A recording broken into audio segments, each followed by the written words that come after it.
Welcome back, everybody. Hopefully we'll try to stay dry. We've got Winter back as well.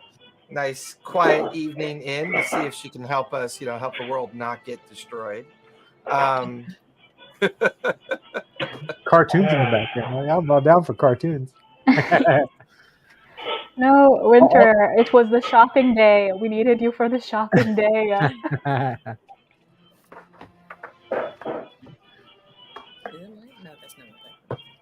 Yeah, who's watching cartoons? Sounds like Cuphead, actually. Does sound like Cuphead. Is that you, Spot? Yeah, he just froze. Might be. He's like, it's always with the sigh. He just needs the Benny Hill music though instead of Cuphead, right? Just yeah, for his tabaxi antics. Also, he couldn't hear us, is why he was ignoring us. We'll give him a couple moments to jump back. He's so funny about his headsets. I think he goes through like 3 different headsets a night sometimes. Mm-hmm. Puck, did you threaten your cable people, your internet people? I rewired some stuff. I hope that it was an internal issue. It's night and day. Is it? Yeah. Oh, yeah. There's absolutely no latency. You look crisper. Yeah, I could tell the difference, like right off the bat. I could tell. Oh my God, amazing. So hopefully it will stay this way, or maybe the weather is actually helping my internet. All that water's making the data go faster. It might. I don't know how it works. Refilling the dams, right? Have you seen the latest new conspiracy of how roundabouts are causing tornadoes now? What the fuck now? Yeah, roundabouts, like yeah. the driving roundabouts. We never used to have have right along tornadoes the till we got roundabouts. Conspiracy of birds don't really exist. Yeah, it's one of those. But we didn't have all these tornadoes till them roundabouts came in, and they don't want us to stop. Everybody going around in circles, making them circular vortexes and. That Kentuckian in you comes out pretty profoundly when you do that. Oh, thanks. I mean, we really want to. I can run down further south, and we can go down into Alabama. Get down in the high antebellum South, and Wait, no, sorry. Before we move on, I really need to know if this is the birds are fake type conspiracy theory, where it's a joke, or if it's like really happening. Just somebody, please. Well, all conspiracies are really happening, but it doesn't make them true. Right. I mean, you know what I mean. I need to know if people believe this or not. I mean, that might explain why California doesn't get any roundabout or tornadoes, because we only have like 3 roundabouts in the entire state. So that's starting to make sense. They're just becoming increasingly popular in the less populated areas, because why stop when you don't have to? But So true. So true. I'll process this in my own time. Oh my God, Puck, you cracked me up. I'm gonna have to link it real quick just so I can watch your face have react some fun to this. watch the crumbling faces of just total disappointment, but yet comedic relief at the same time. Well, welcome to session 44, everybody. It's been an adventure so far. Where we last left off, the team managed to successfully defeat the Fire Titan and undo everything that the Gnomeworks guilds were trying to accomplish. It appeared that they were attempting to harness the energy or the control of the primordial Heartstone, use it as a means to control the Fire Titan. However, unbeknownst to them, there was a second nefarious individual in the works. Varix was going to seize control of the Fire Titan in a vague hope of destroying the Obsidian Gates and finally releasing the Dark Shadow from below. With all this undone and the team participating in the recovery of Gnomeworks, Vasselheim has kind of become a pseudo organization that's kind of maintaining control for now before they hand everything back over to whatever surviving Gnome Council may come into effect, or Gnomeworks Council may come into effect. But the team has been enjoying a little bit of fame and a little bit of opportunity within the CD. Well, we found out through some of Winter's travels back to the Fae, it would now seem that the Fae Court have specifically gotten involved as it relates to the Shattered Isles, as well as other possible interactions going on within the immediate area that everyone is in. But a new ship's crew has been established, the remnants of the old crew and some newly hired tabaxi, as a pretty professional crew has now been organized by the team. Some shopping was done. Puck had acquired both gifts for the friends, as well as with her own fame attributed to a very amazing halberd of the lizard made from T-Rex skin, as well as Earthen's proclivity towards paranoia and concern allowed him not only an opportunity to help get the illusion dispelled into the vaulted chamber, or the illusion dispelled that was hiding the teleportation circle, but also we had an interesting conversation with some of those that are beginning to wonder if Earthen's maybe gone too far down the pathway of concern, and maybe is beginning to jump at every single shadow in every corner of every room. While Puck, Xanath, and Winter and Spot gather at the tavern at the base of the Coral Finger, Earthen is somewhere, finally on his way, or concluding his activity over at the Guild Administration Center up in the high heights of the Coral Cliffs. But it is now the third day in Gnomeworks, correct? We're in the midst of our third day in Gnomeworks. It's the fall of the Fire Titan. Call it day 3. It's now beginning to be evening. In Earthen's defense, Zahir is the shadow serpent, right? So jumping at every shadow is not, entirely unfounded, right? Hey, whatever helps you get through the day. Nothing helps him get through the day, actually. That's a fair point. That's a very fair point. So I'm making my way. I like it. So I left Andrew. Yes, making my way to town, not downtown. I guess it is down though, because we're going down a layer. So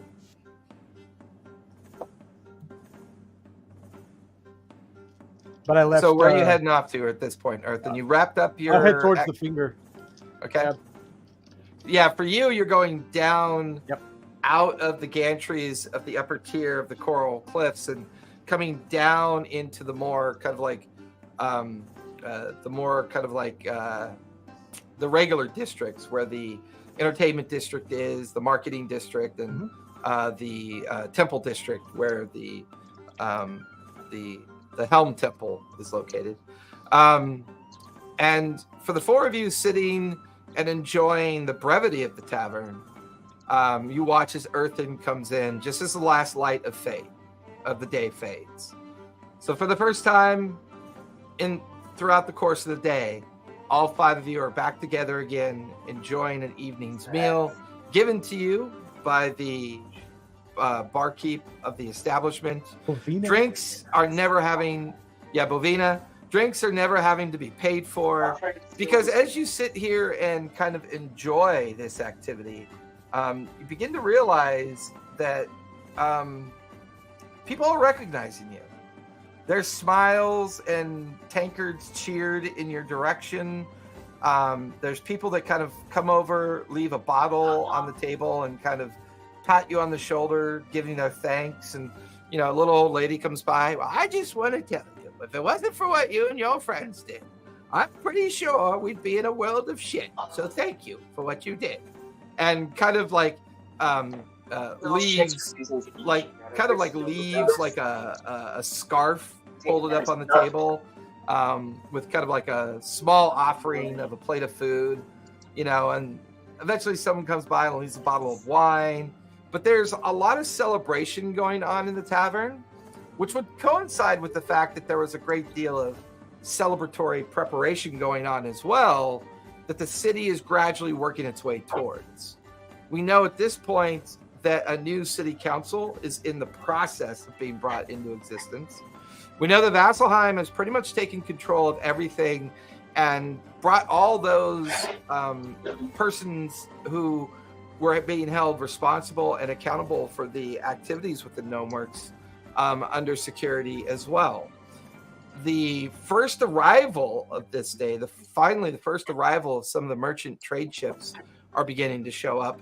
Meanwhile, all the other nefarious ships and organizations seem to have either already fled or may be in the process of fleeing the city. The only remaining concern is a possible link to the Red Eye Casino into some potential Thieves Guild or Smugglers Guild that still may remain within the city. But for the most part, it's an opportunity to drink, eat, and kind of finally be able to take a deep breath that after 3 days, no one's tried to kill you. That we know of. Oh, yeah, I forgot to say that. I'm sorry. That we know of.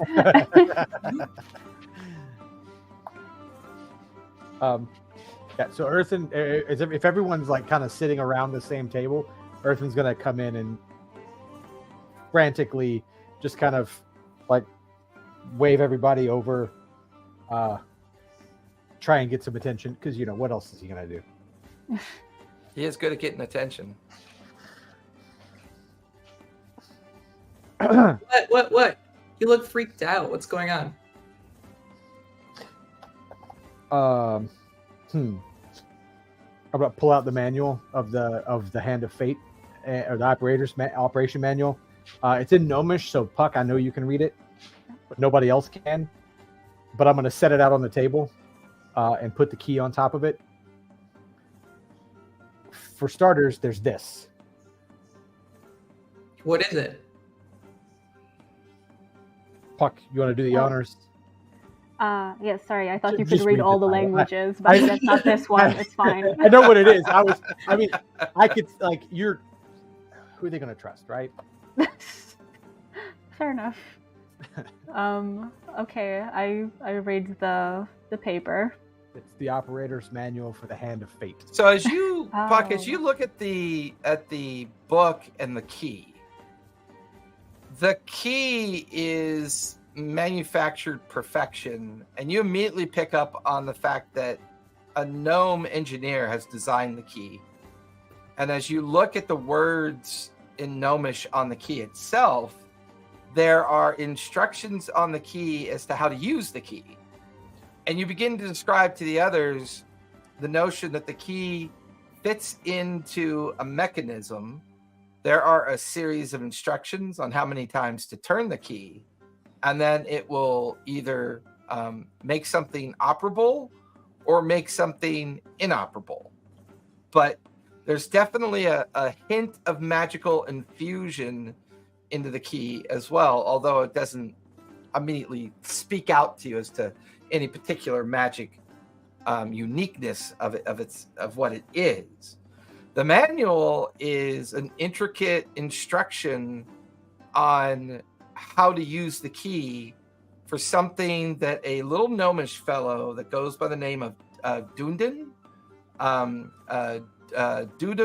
Rustpot is the engineer's name. And according to the book, he is a bit of a narcissist. He believes himself to be absolutely perfect in everything that he does. And he refers to a device in two different ways. He either refers to a device called the Hands of Fate or the Hand of Fate. He also refers to it as a doomsday device. And it's a very intricate manual on how to build it, how to maintain it, and how to operate it. And the very back page is a fold-out sketch in charcoal, like with charcoal sketching, of a mechanical hand holding an hourglass.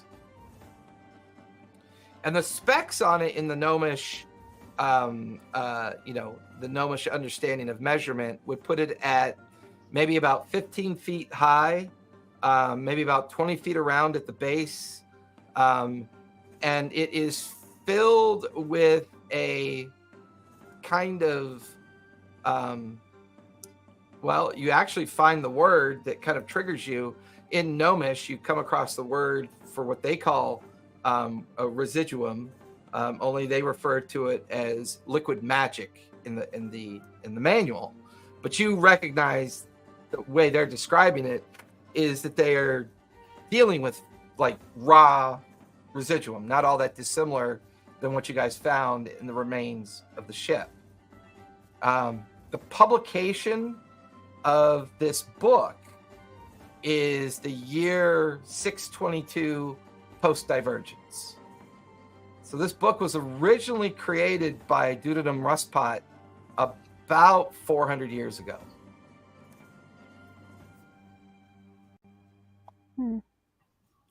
Did you read what I read? Yeah. Well. So, yeah.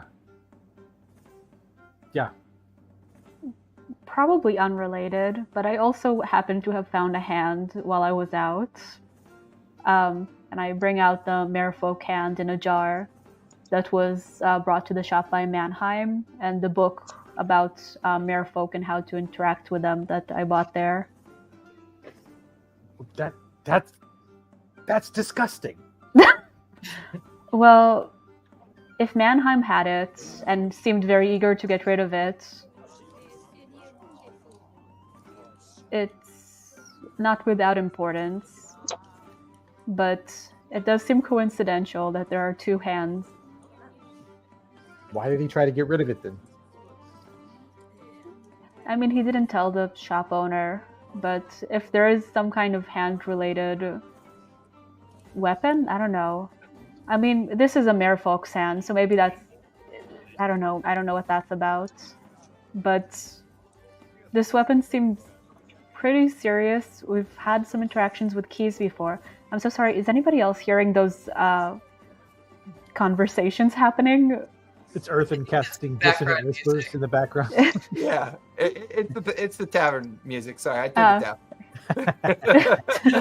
it down. Yeah.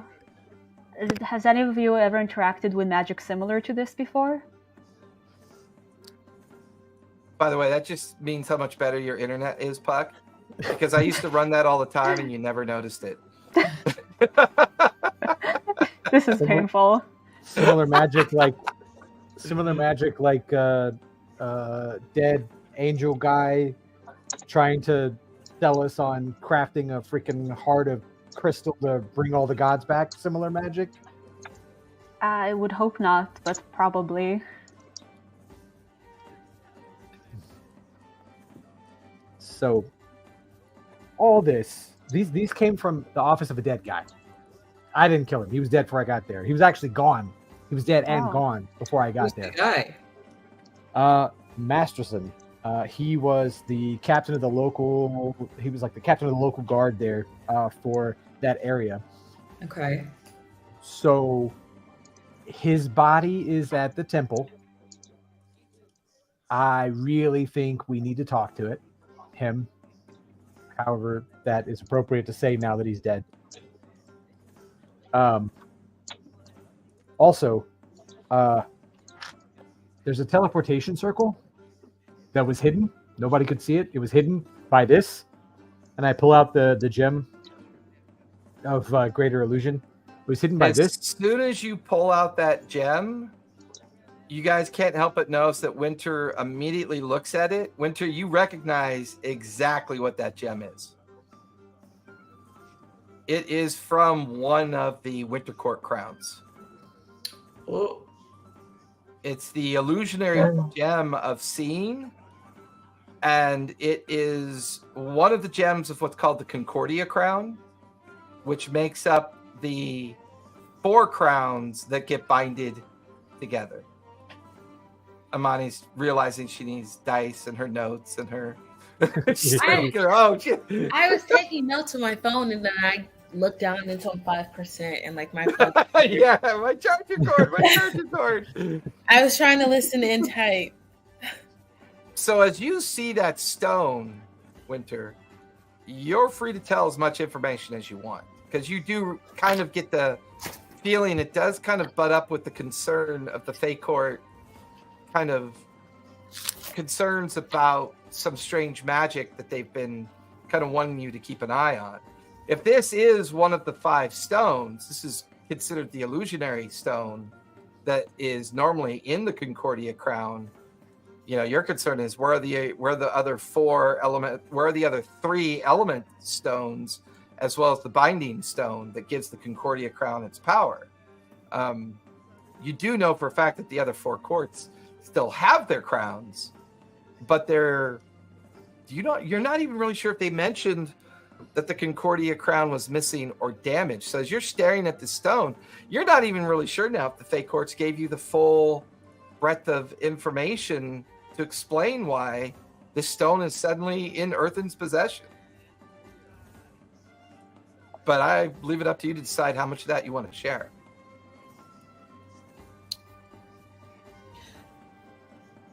Okay, if last time I remember, I had a little meeting with the, little celestial people about not sharing too much information. So would this feel like...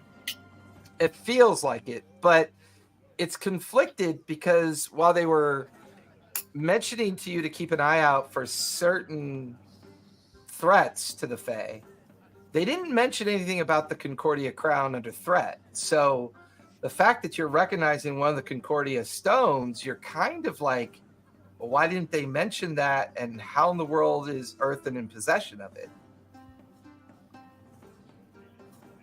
Okay, then I just mentioned the whole thing then. Okay. What? This is supposed to come from a Fae crown. Correct. 1 of 4, if I'm correct. What the hell is it doing here? That is a good question. I think the bigger question is, where are the other pieces? These gnomes had their fingers in a lot of pots. Do we think it's possible that they could have bartered or bought this gem from the Winter Court, or is it the kind of thing they would never have given away? I don't think this is some sort of thing that they would give away, given its power, having all of them together. There's one way to find out. Am I lagging? Nope, you're good. No, you're good. Oh, okay. We were just all just enjoying your RP. I don't know what else to say to that question. Sorry, I thought I was lagging. My internet has been trash lately. You're good. The teleportation circle that was being hidden. What happened? I think her internet was about to cut out. It was laggy. For her, it seems fine on our side. That was weird. Yeah. The teleportation circle that was being hidden by this is still active. And its destination is Thane's Reach. Thane's Reach that's not supposed to exist anymore. That was we got away from because it was gone. Thane's Reach. But the teleportation circle is it's only connected there. The teleportation circle is only connected to Thane's Reach, and it's still active. Is somebody still using it? I don't know yet. No one up there knew anything about it until I showed this new guy I met. Yeah, I should probably tell you about him. Do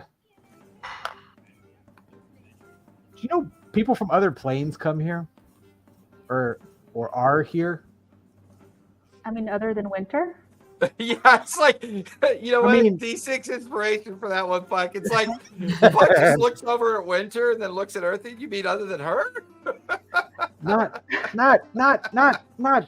Eladrin, but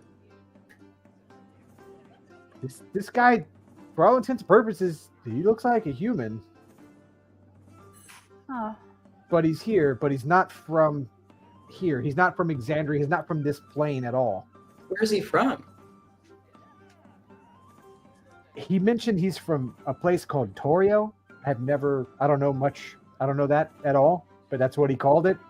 And he said he woke up in the middle of the ocean and was rescued by a ship containing some big name people from the Mighty Nine. You know those guys? Remember those guys? Name sounds familiar. Yeah, they had that whole big deal with the Cerberus Assembly and all that. Yeah, those guys. Yeah, so he mentioned Ford, Jester, and Caleb as having rescued him from the water. It's all a little much for me to wrap my head around right now. But the guy's not from here. He just doesn't know how it happened at all. He just was dropped in the water on another plane. He said he woke up in the ocean. Winter, does the name of the world Torio means anything to you? Am I lagging still? Nope. Nope. You're You're good. I'm having horrible internet connection. I'm sorry. Our end is good. Oh, no. Yeah. She's oh, right. there you are. Yeah. I can hear you. Nope, We can hear you. Yeah. I'm sorry, can you repeat the question? Does the name of the land or the world Torio means anything to you? Can I do a history check? Yep, absolutely. It's almost like you miss playing D&D there, Monty. I don't know what's going on. Once you're hooked, you're hooked. Yeah. I don't know if it's windy outside. I don't know what's going on with the Wi-Fi tonight. I hope it's not like a curse that passes from each computer. Yeah, because I'm watching Puck's camera. It's perfect now. And I'm like, great. Puck passed the curse on. I wonder who will get it after the next person. Okay. Let's see. History. Cool. Yeah, it's a 15. 15. Still pretty good. The name is familiar to you. One of the benefits of being Fae is that the Fae existence allows you to access multiple worlds throughout the astral sea. You can confirm to Earthen that the world of Terrell does exist. Its dominant landmass, known as Faerun, is often visited by many different Fae creatures, and that they have a very lengthy lineage of society and a long history of about 5,000-6,000 years of society. And often the Fae, will visit Terrell from time to time to either look into concerns, or sometimes an Archfey may decide that they want to, gather followers from Terrell. So it would be familiar to you. It's familiar. I had to just summarize that. I froze for a second. I keep forgetting they don't hear what you say. Yeah, I know. So you're free to kind of fill them in with as much info as you want. Okay, I'm just going to fill them in with all the info. Okay. So everything that I just said, now Winter kind of just kind of perks that up at the name and then tells you everything that she knows about it. What's he doing here? Anyway, I plan to meet him tomorrow back at the teleportation circle. But before I do that, I need to find either someone or pick up scrolls somewhere to teleport, because I don't have that skill. But if we can activate that teleportation circle, we can figure out what's still going on at Thane's Reach, if anything's still going on there. But that's apparently how the heads, Grimmer and all those guys, were getting back and forth to Thane's Reach. They actually stayed in Thane's Reach, and then they popped back over here. I wonder if there are a bunch of people that got out this way. Gnomes, members of the previous councils. I wondered the same thing. Gribbles seemed sure of himself that he was pointing out, oh yeah, that guy, to get them all captured. But I don't know. I don't know.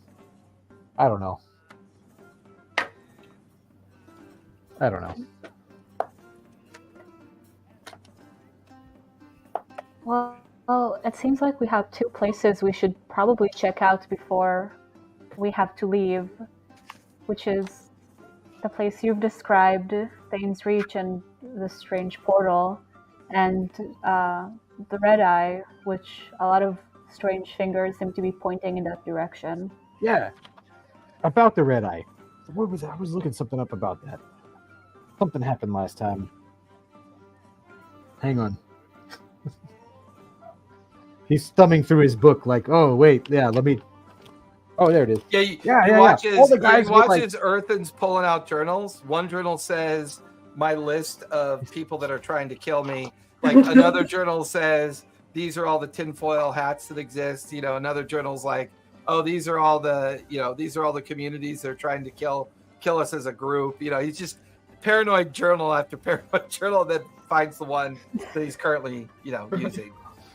Right here. So a lot of the complaints, there's a whole list of people, merchants, pretty wealthy looking folks, addressing, they all had issues, and they were going to the Vasselheim commander, and they were complaining to him about that all these guys are working out of the Red Eye. And so Spot, I think we may have found some of your folks, not Tabaxis, but the sticky fingered types, the more larcenous types.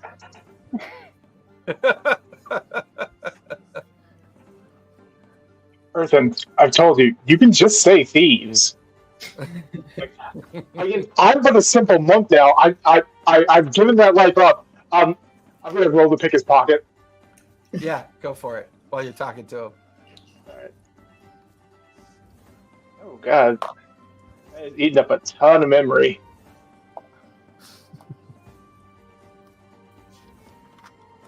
Yeah, I think I just. Oh wait, I got a 16 on that. Okay. Ha! My passive perception's a 21. By the way, which microphone are you using now, Spot? I'm using a new one. I think part of this is I put in the chat, I'm copying a lot of stuff in the background, so it's just eating up a ton of memory. Gotcha. Yeah, it took forever for that to land, so... Well, my passive is 21. Yeah, you look over, you could see that he tries to reach into one of your many pockets to just kind of prove his point of no longer being a larcenist, and you're like, you grab his hand and go, looking at him while you grab his hand. Old habits. I'm gonna try to pick his pocket with my tail while he's distracted. Okay. He sees up a little bit on that one, but give me a slight. Give me 1 second. I'm gonna try this with Google because I think it uses less memory. So one of these days they're gonna mail out dice to everybody. Except for Xanth. I know she uses real dice. All right, that is a 22. 22. So as you're holding Spot's one paw, and he's just being super, super casual about it. What's your passive perception again, Earthen? 21. He beat it by 1. So Spot, you reach into his back pocket with your tail from underneath, and you pull out 1 gold coin. You just right out of his pouch, you pop out 1 gold coin, and what do you do with it? I'm going to flip it over my head and catch it with my free hand, just kind of twirl it between my fingers, just to mock him. And prove his point. I don't do that stuff anymore. What? I gave it back.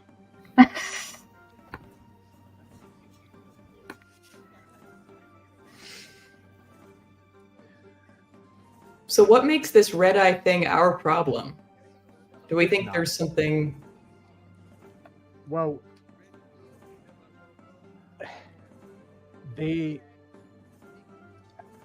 if they were somehow tied to what was already here, or they had some kind of a deal with who was already here and in charge. And now no one's here to keep them in check. It's not so much that they're our problem, but they're possibly our only link to whatever the hell else might be going on here. Besides the dead guy that's over at the Temple of Helm. Also, didn't one of us have a vision pertaining to the turtle or to the kraken or to a octopus that somehow Ukatoa. No, yeah, that's kind of related in some way to the red eye. I'm not sure if I would have told you guys. I scried on Sibo today, and I actually saw her. She's jailed. She's jailed on the back of the giant turtle, and I think she knew I was scrying on her, and she looked up and she said, "I'm okay. Tell the others." Oh my god. Wow. And Peroni was there as well. He's still alive, He's incredibly. still alive. Holy shit, Oh, how's Peroni alive? I don't understand it, but it seemed like she had everything under control, but it did not look like a good situation for her, and I could not communicate with her when I tried. Oh. God. Well, I owe her my life, so I feel very obligated to do everything we can to reach that place. We seem to have a little bit more information about how to deal with the merfolk once we get out at sea. But if there are any connections or anything we can still learn from this place that could help us in the long run. Mm-hmm. Do we know when we're going to leave? Do we have like a set deadline? Well, Hopefully soon. Yeah. Well, Winter would have told you she has the elven ship that was gifted to her by the council. You guys currently have a few members of the previous crew, as well as some hired members of Tabaxi crew. If you guys were to pitch in on the regular activities of the ship, as well as utilize some of the magical nature of the elven ship that Winter has, you might have enough crew to leave whenever you're ready to leave. Huh. Magical elven ships? Who are you? And you like disappear and then you pop back up and you got all this stuff. And you know about this gem that was locked out here. Like, what? Winter's like, what? Pocket the gem like fey folk.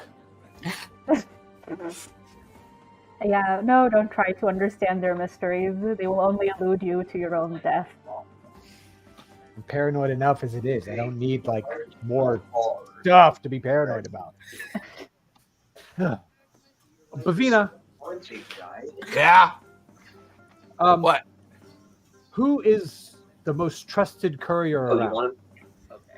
Trusted courier? What do you mean? I need to procure some spells, some spell scrolls.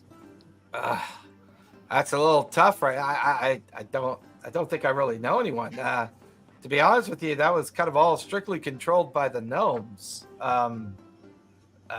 Maybe go check out the Sky Market or the Market District and see if there's anybody still left selling magic, I guess. Damn. Well, thanks anyway. Yeah. Hey, since you guys are going to be sitting at my table all night, could you order more? I just take out 5 platinum and set them on her counter. Oh, okay. Wait. Perfect. Actually, he was paying for my beer. We're getting all free stuff anyway, right? So yeah, pretty much. That's why if we're getting free stuff, I'm just here's some platinum to make up for all the free shit we're getting. So I'm gonna turn to my Tabaxi buddies and just be like, "Hey, guys, you know anyone with my companion here can find any of those books he was talking about? Like, I don't know, not my thing. Never had a cause to look." They all look up from like 5th and 6th tankards. Their eyes are bloodshot. There's bits of drool coming out of their mouths. They are completely wasted. Spot, maybe not those guys. Maybe not them. I mean, they look friendly and all, but What do you have against my friends, Errand? Come on. the ones And you watch as one of the tabaxi leans in on Spot. I don't know who you are, but thank you for inviting us over for drinks. And then kind of goes back to drinking. See? Well, He gets it. so just They get it. just logistically, so I think we have a few things on our to-do list and maybe a deadline we should be conscious of. So let's see how we want to go about it. We have we need to visit the Red Eye at least once just to see if we notice anything. And on top of that, there is somebody there who I think would be great for you guys, who could help, give you armor or new weapons. He gave mine for free. I think he's very happy that we did what we did, and he seems very nice. And also, if you want to buy spells or literally anything, we don't know when it's the next time we'll have an opportunity to spend all this money we made, so might as well. But also, we need to check out what Errand found. So we can do it by splitting into 2 groups now, or I also need to go to that guy tomorrow morning to get a armor for Punch that he is making right now. So. We're staying at the temple right now, so we could. I mean, are you able to speak with dead currently, Zan? I believe so. Let's see if I stocked it. Yes, I am. In fact, we have to go back. We have to go.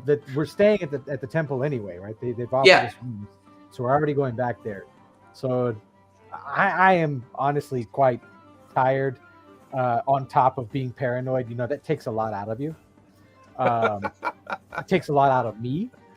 So I do believe. Zav is just sipping at her chamomile tea. She's eating her turmeric, little snacks that she's got this whole holistic calming regimen going on around her. Errand has a weird vibe tonight. Errand's got a cigarette, cup of coffee, a half drunk. See, all this right here. This and that, and they're all tied together. You watch as a tabaxi sneaks up behind him and plops a little tinfoil hat right on him and kind of giggles, running off into the crowd. I would hit him with cutting words or. Let's. If they'll let us, let's talk to this guy. Maybe that gives us more information. And tomorrow, maybe we go hit the Red Eye and the teleportation circle. Maybe we can also talk to the High Prefix about whether she knows anyone who has a teleportation spell. Perfect. I like the plan. For once, we are so organized. Let's do this. Nice. Hell yeah. The stars aligned, or the moons in this case, right? What I think will be amazing is how many of you stay together while doing it. Right? Okay. So he picks up a cup of whatever's on the table and just throws back a drink and let's go. So who's all heading to the temple?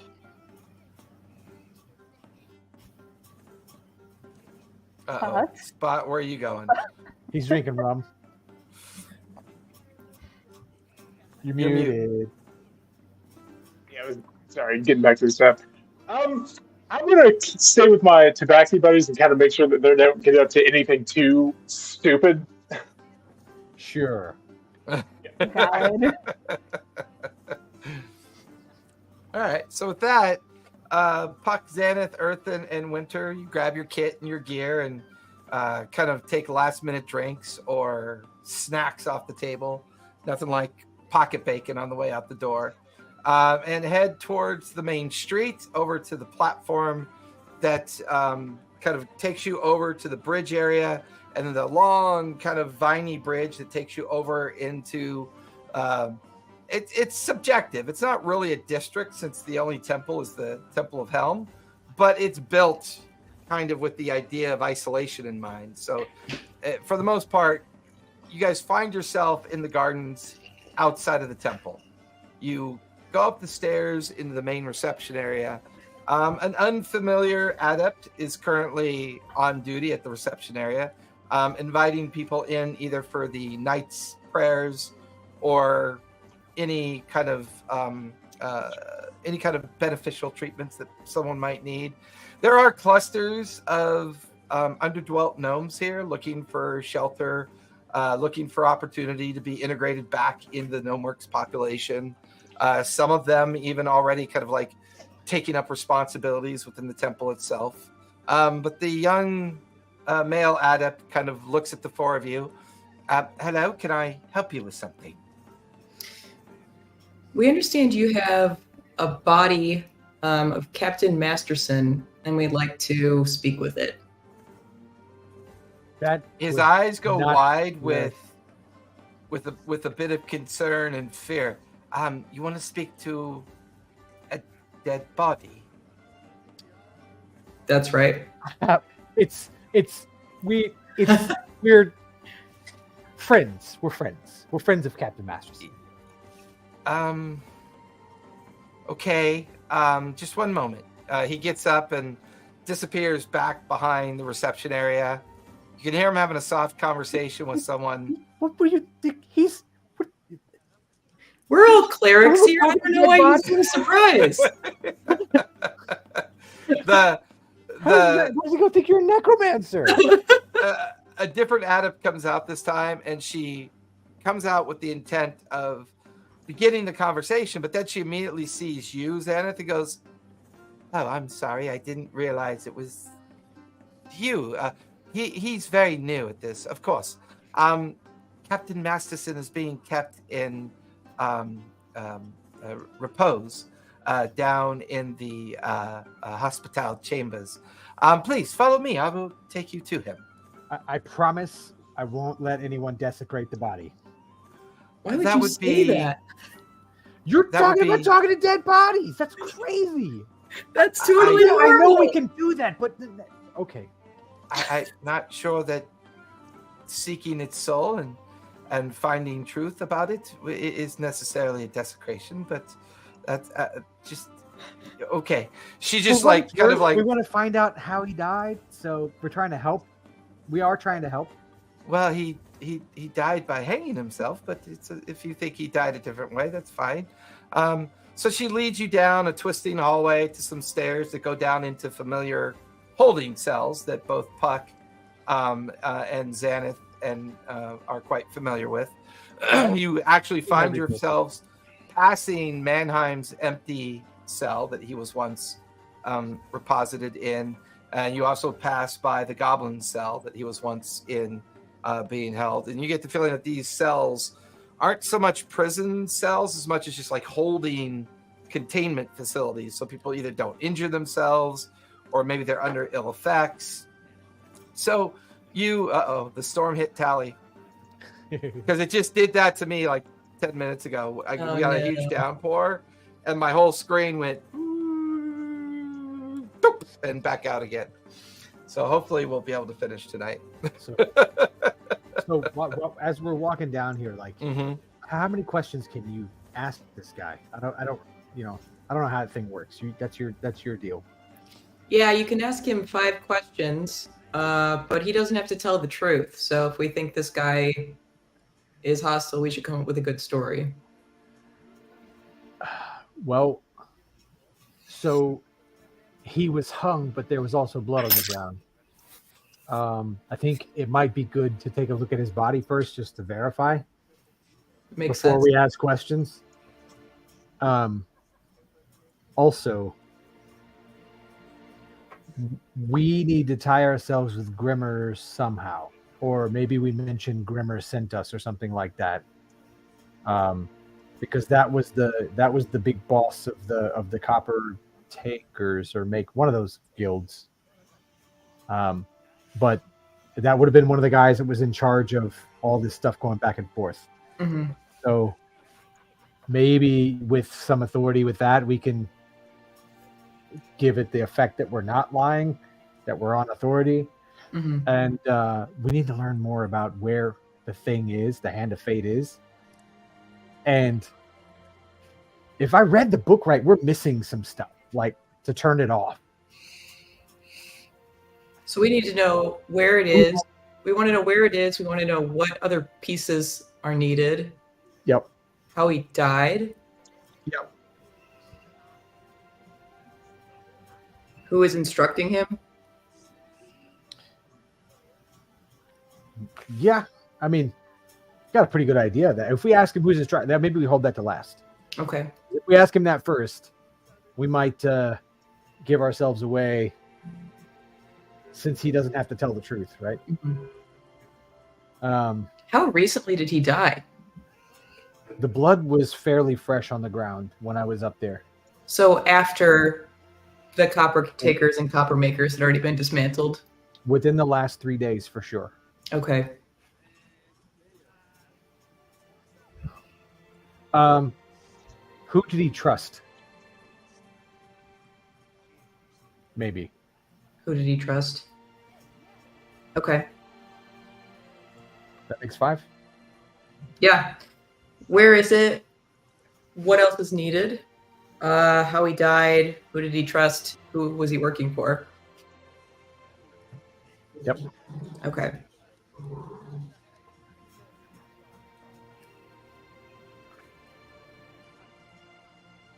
As you guys are led down the final length of the hallway towards a very back-end cell, door is open and there's soft lighting in the room, and it's kind of built in more of a kind of like a repose of sorts, like designed to create a very kind of religious-like experience for any temple dweller.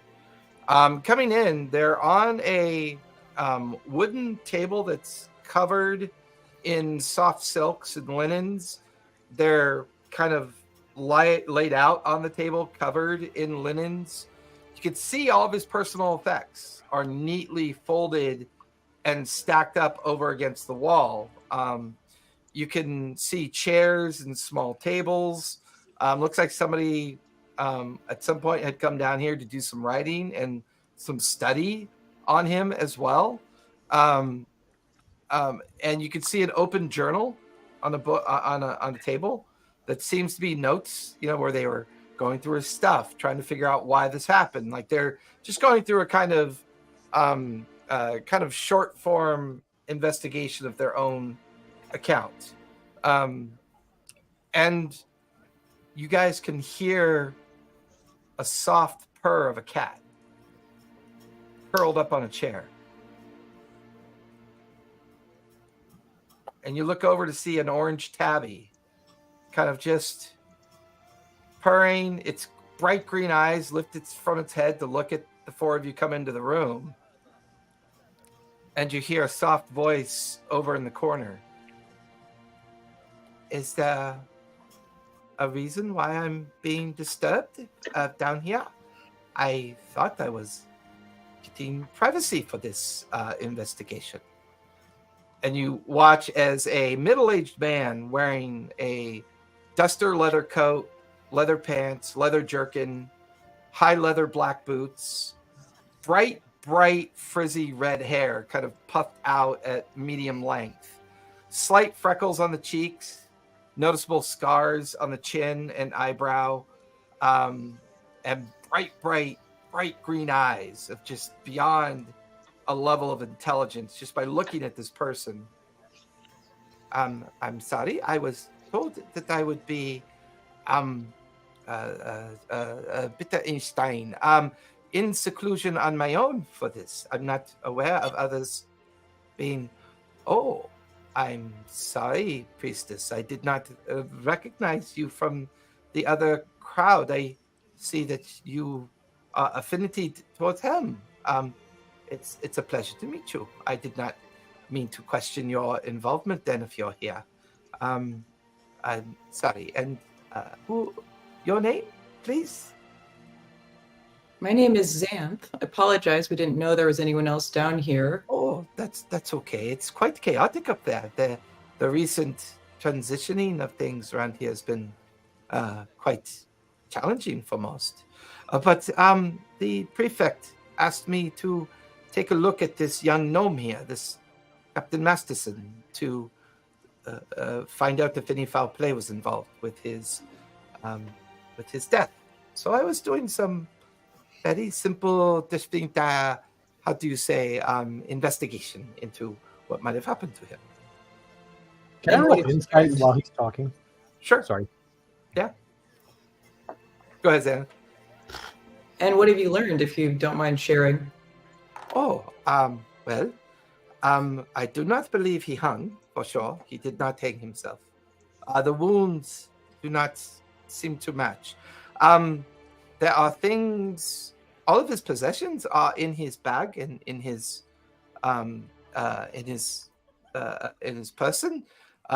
Nothing was taken from him as far as I could tell. And my understanding from some of the others that I interviewed is that they said that Captain Masterson was very much not a fan of the copper keepers as well as the copper takers as well. Not quite fans of them. So I found that an interesting point of discussion. I think maybe he was killed on purpose to hide something. Although I've not had a chance to search his quarters, I decided to see if maybe I've been working on a new spell, but unfortunately it's not ready for today. I would have to study it tonight and then make it ready for tomorrow. But I think me and my friends would very much like to get into the vault of the copper keepers and takers. I fall into my old language. The Vandalian language is my natural language sometimes. Anyways, me and my friends are trying to gain access to the vault of the takers and the keepers. I'm sure you are. I'm sure you are. What was your name again? I'm sorry. My name is Caleb Widogast.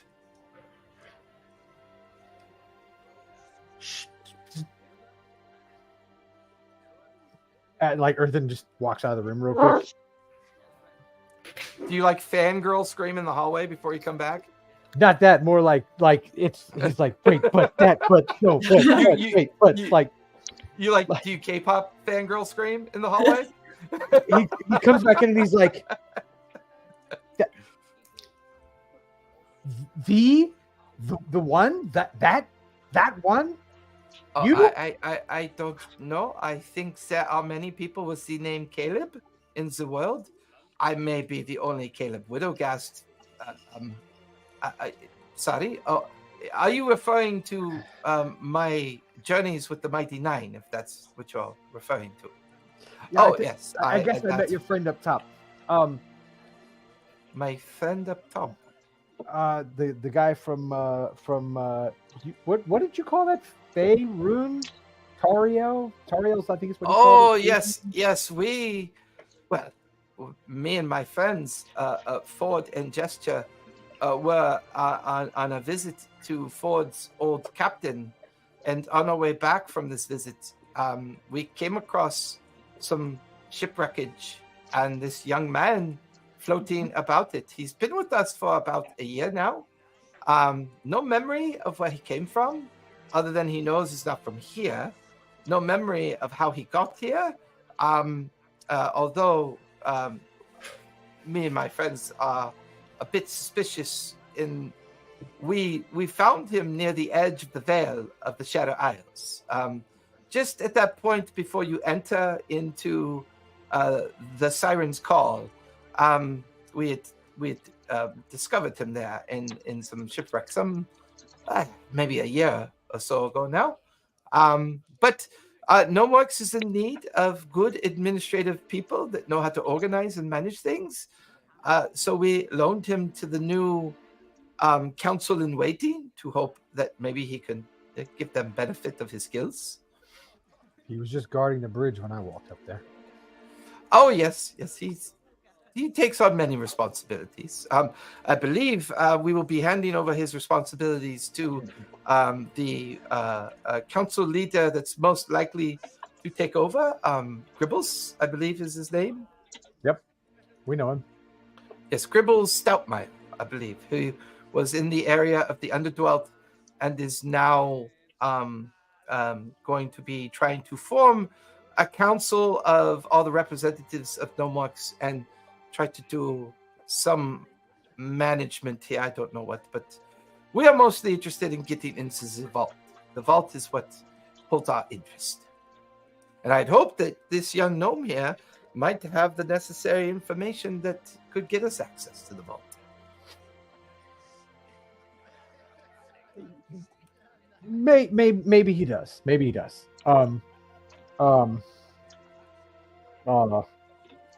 Did Earthen tell us about the vault, or were you keeping that on the down low?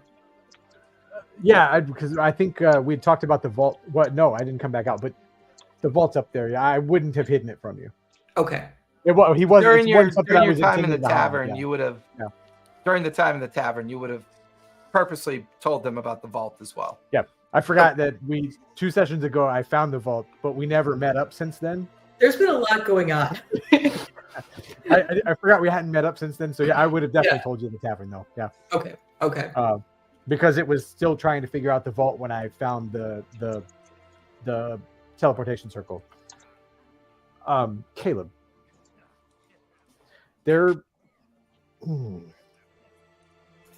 I pull out the manual. You don't happen to read Gnomish, do you? Oh, I read all the languages. Of course, I have a magic item that allows me to read all languages. So I'm gonna hand him over the journal, but I want to gauge his reaction as he reads it. He takes about 5 minutes to read it in a very cursory fashion, and his eyebrows kind of knit down towards his nose, and he looks over at his cat and says something in pure Dwendalian, which you obviously understand, Earthen. Almost like he's inquiring of his cat what he thinks of the book. The cat comes over and stares at the book for a moment and then goes and lies down after staring at it for just a brief moment. Well, this is a very interesting book. I am not familiar with its author, but it seems that they are describing a device of great power, I think, that is used for the purpose of doing great harm and devastation.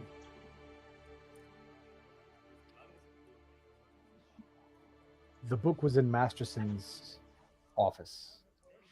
Oh, I see. The other thing I found very interesting about Masterson's office is how neat and tidy it was compared to the rest of the barracks and quarters. And why would there be blood on the floor if you hung yourself? Yes, I found that very interesting as well. I had my young friend, our ship is in the dock now. I had Jester take a sample of it for study. She is going to try to see if she could figure out if it was even Masterson's blood. She was under the impression that maybe Masterson fought back, and the person that he fought back against may have been wounded in the exchange. And therefore, some of the blood managed to not get cleaned up in the process of whatever they were doing. If he was killed, yeah, I might know where, or at least have a lead on where his killer may have gone or come from. But that's just interesting. Where do you think they went to or came from then? Well, there's an active teleportation circle behind the vault. Ja. I just gotten a note from Council Gribbles in that regard about an hour ago. A young page brought to me, "Oh, you are Earthen. You're the one he mentioned in the message. I was told to trust you, but be patient with your conspiratorial tone." Okay, now I know who you are. You haven't seen my posters around the Empire? Your posters? They even had a poster here. I pull out the wanted poster that the what's her face gave me when Mason was there when we first arrived. When was the last time you've been back to Dwendal, young man? At least 20 years. Okay, a lot of things have changed in 20 years. I currently head up the Service Assembly. The old masters have been dethroned. Currently, the king of Dwendal lies in ailed retirement, and his adoptive daughter is in the process of going through ascendancy to the throne. She's establishing a new council to help support a new monarchy coming into existence as well. I would say the Dwendalian Empire is going through one of its greatest renaissance since the Joseon Dynasty rebellion not more than 500 years ago. A lot of good that does. There's a lot of blood on the hands of the former. Ja, that's well and good. I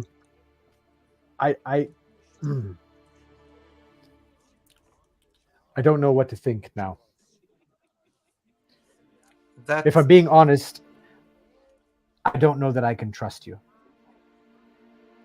That I find very interesting. What requires your trust then?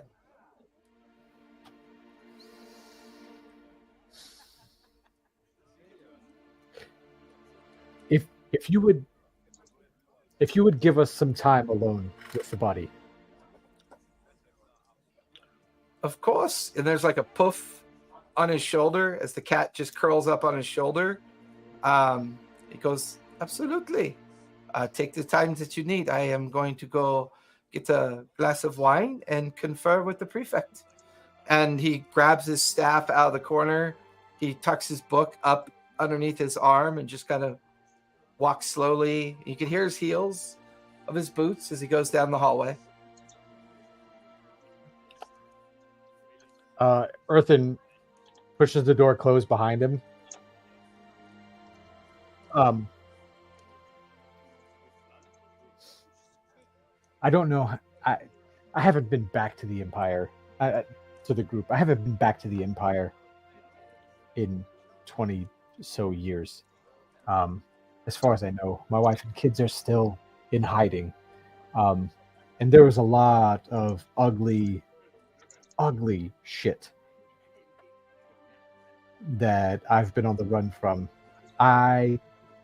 Forgive me if I can't trust him immediately. What he says sounds great, but I've been on the run from these guys for quite some time. And you remember how Mason reacted when we met him.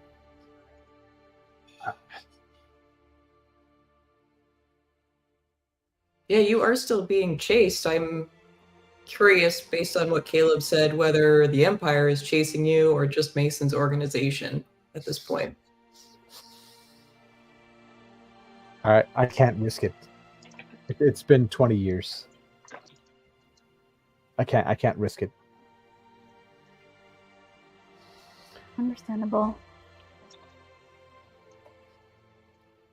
So, I'm good with books. I'm good with journals. I'm good with articles of clothing and looking at those things. I'm not good at looking at dead bodies. I can go through his effects. I can look over Caleb's journals and see what he's learned so far. Yeah, he left his journal. I mean, it's pretty kind of just superficial. He's got a sketch of the gnome. He's got a sketch of the living quarters of the gnome. He's got the combined personal information of Masterson's behavior over the last 6 months to a year. Interviews that he did with a handful of soldiers that are still that were more loyal to the community than they were to the guilds. So there's a lot of solid, superficial information that he's gathered that appears like he's gathered it within the last 12 hours of his day. If he got all this from the room, how did he miss How did he miss the painting? How did he miss the book? I found the book and the painting in the room. Did you hit it before he did? I don't think so. It's possible you could have. Because like his journal entry for the sketches would have been so the journal entry for the sketch of the body is while it's in repose in the chamber. Mm-hmm.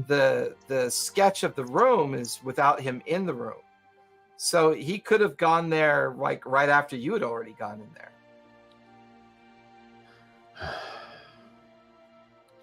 If I was there first and I have the book that I've shown him now, he has reason to suspect me. Suspect you of what? Well, we don't know who murdered our friend here. And I point over at Masterson's body. And he doesn't know who did it either. But if I got to the room first and I got out with these items, or at least the book, he doesn't know about the key, but he knows about the book. Or at least I don't think he knows about the key, but he knows about the book.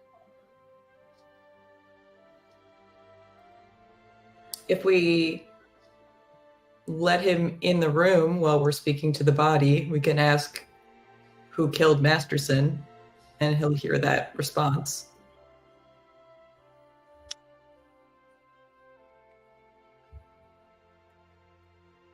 So we save that question to last?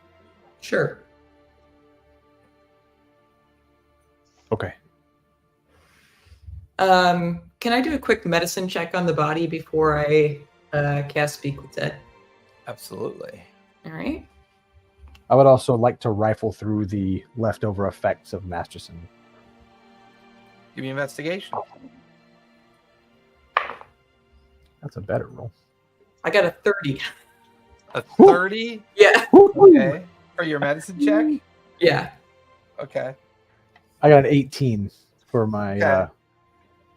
I'm looking at him like, oh, he scraped his knee when he was 19. While Earthen and Xanath are doing that, Puck and Winter, anything you two want to do while this is going on?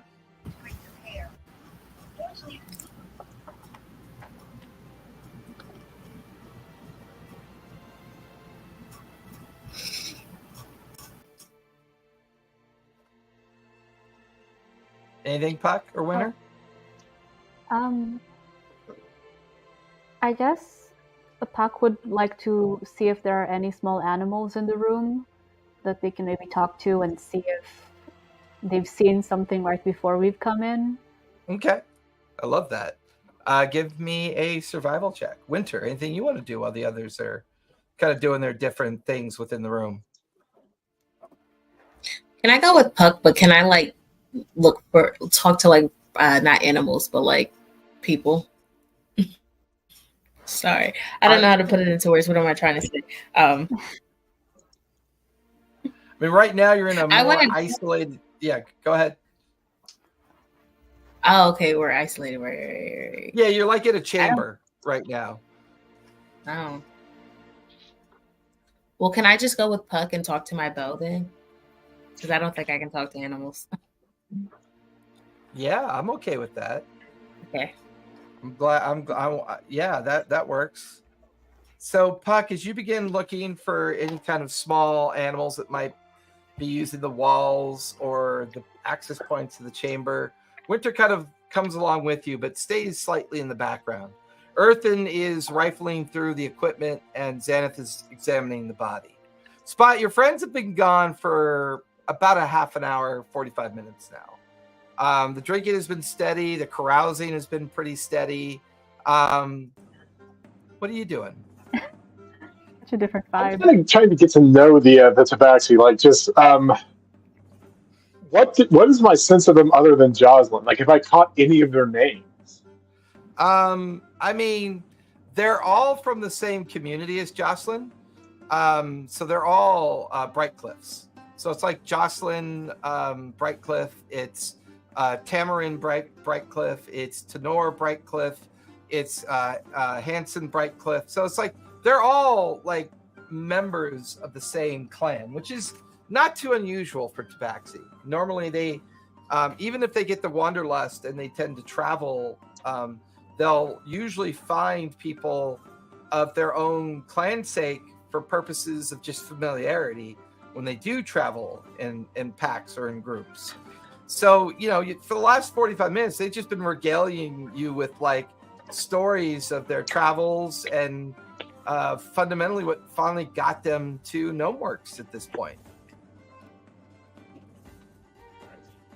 Okay, guys, I know drinking is fun and all, but is there anything else you want to do around the city? Because I think when the others get back, we were planning on starting to load up pretty soon, and don't want to miss anything here. Like what's good to do here? Well, the Tabaxi's. Well, I'm pretty happy just with the drinking, but we could go over to the theater district and see a show if you wanted to. That sounds awesome. Let's do that. So they kind of all get up, smile at you, and the 6 of you wander out into the main street and find your way down to the other bridge that takes you over into the entertainment district, which allows you to kind of move through some of the rotunda markets and through the different casino entrances until you're on the far side again. And instead of going towards the stairs that will take you up to the Sky Market, you're taken towards some very exotic looking, well-lit bridges that all seem to span off of the cliff face to this very like this huge piece of rock jutting out over the harbor area. And you could see this very, very kind of like exotic looking building. And it's, you start walking over one of the bridges. There's crowds of entertainers and onlookers and people that are just, drinking and enjoying the evening air and enjoying the sense of freedom for the first time. Like almost like normally people wouldn't be allowed over here. And you're catching bits of conversation about how amazing it is that they get to go to the Wentworth Theater again, and how watching the acrobatics of the twins is amazing, or the operatic stylings of a tiefling known as the Bright Star. And they're going on and on about just how amazing this theater is. And as you join the other crowds, make your way down into the entrance of the theater, it at first looks like it's just a giant style of amphitheater, but then you realize it's open on the inside. So the front is this amazing marble facade made out of stone and coral. And as the crowds filter into the center of the theater, it is a standing room only presentation where people stand around the fringes of the theater to watch performers who just come into the middle of the theater and either sing, do tricks, do acrobatics, gymnastics, as it feels like a very old school style of presentation. It's not all that dissimilar from kind of like traveling caravans that would cavalcades that would travel throughout Exandria and present these little opportunities of entertainment and interaction. And by the time you and the other Tabaxi arrive, a pair of halflings are currently going through one of the most amazing routines that you've ever seen. That's, 1 minute they're there, then they're not there. They're doing flips and backflips. They're jumping up on these high wire ropes that they run back and forth on. They seem to balance things that people shouldn't be able to balance. It's just this 10-minute engagement of some of the most amazing acrobatics. At some point, the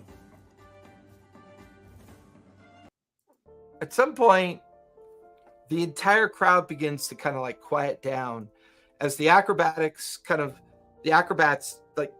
come off the center stage, waving and cheering, and then everyone gets quiet as all these lights focus in on a purple tiefling.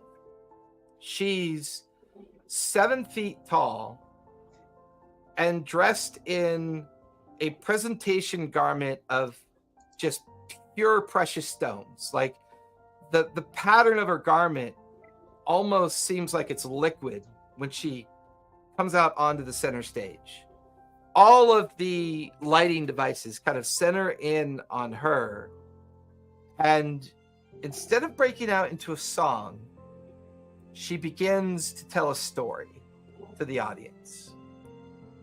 This tiefling with great curling horns, draped with jewelry kind of coming off of her horns, wearing what could only be described as clothing of an entertainer, but there's something else there about her, because when she speaks, it's with a tone that immediately soothes the audience. There's this automatic calmness that just kind of comes out of even the drunken tabaxi that you're with, kind of begin to slowly calm down and focus in on this story.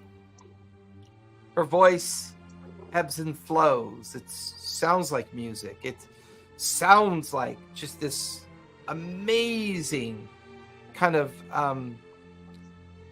voice that rises and falls with a certain kind of pitch and baritone to provide emphasis in the important parts of the story.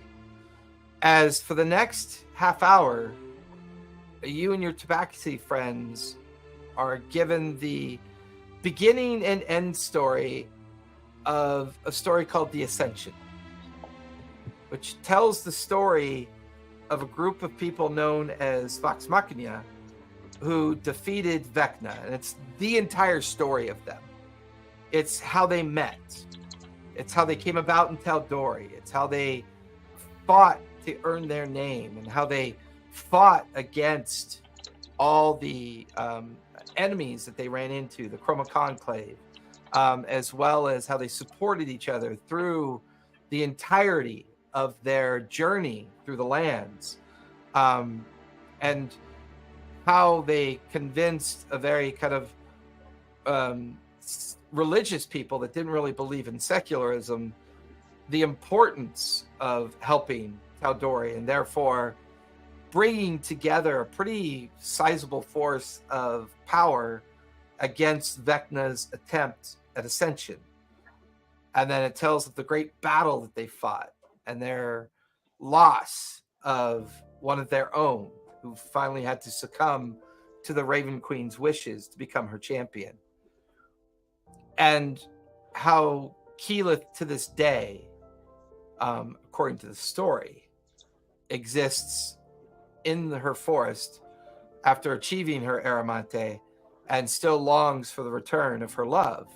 How Scanlan and Grog and Pike traveled different places to have different experiences, and how even though they all came together for this one kind of opportunity to save the world, it didn't stop them from still being people that went out and enjoyed the world that they saved. The idea that traveling as strangers, becoming friends, and then saying goodbye as a family seems to be the main kind of story that she's driving here. And as she finishes the story with the what's often referred to as Pike's Lament, it's her final tale of a group of people that may never see each other again, but they understand the importance of what they had done. And all the lights go out, and the crowd just goes crazy with applause and yelling and catcall and whistling out their enthusiasm towards the end of the presentation.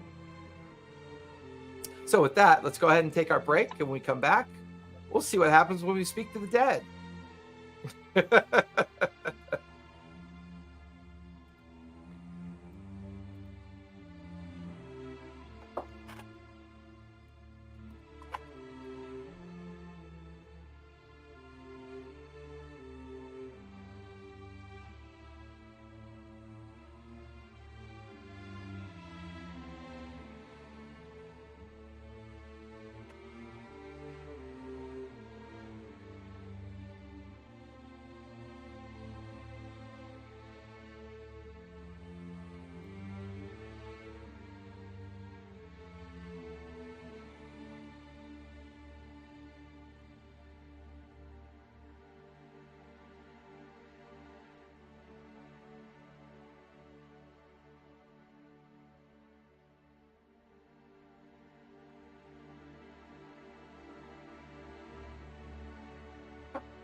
right. We are back. And it is pouring out there. Pouring.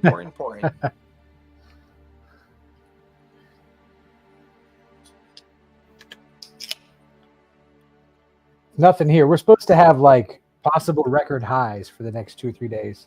Oh, yeah? Yeah, I'm just not at all looking forward to it. We had some great, like, mid to upper 50s cool nights the last week or so. Like perfect night weather. Daytime was 70s, borderline 80s, low 80s. That sounds amazing.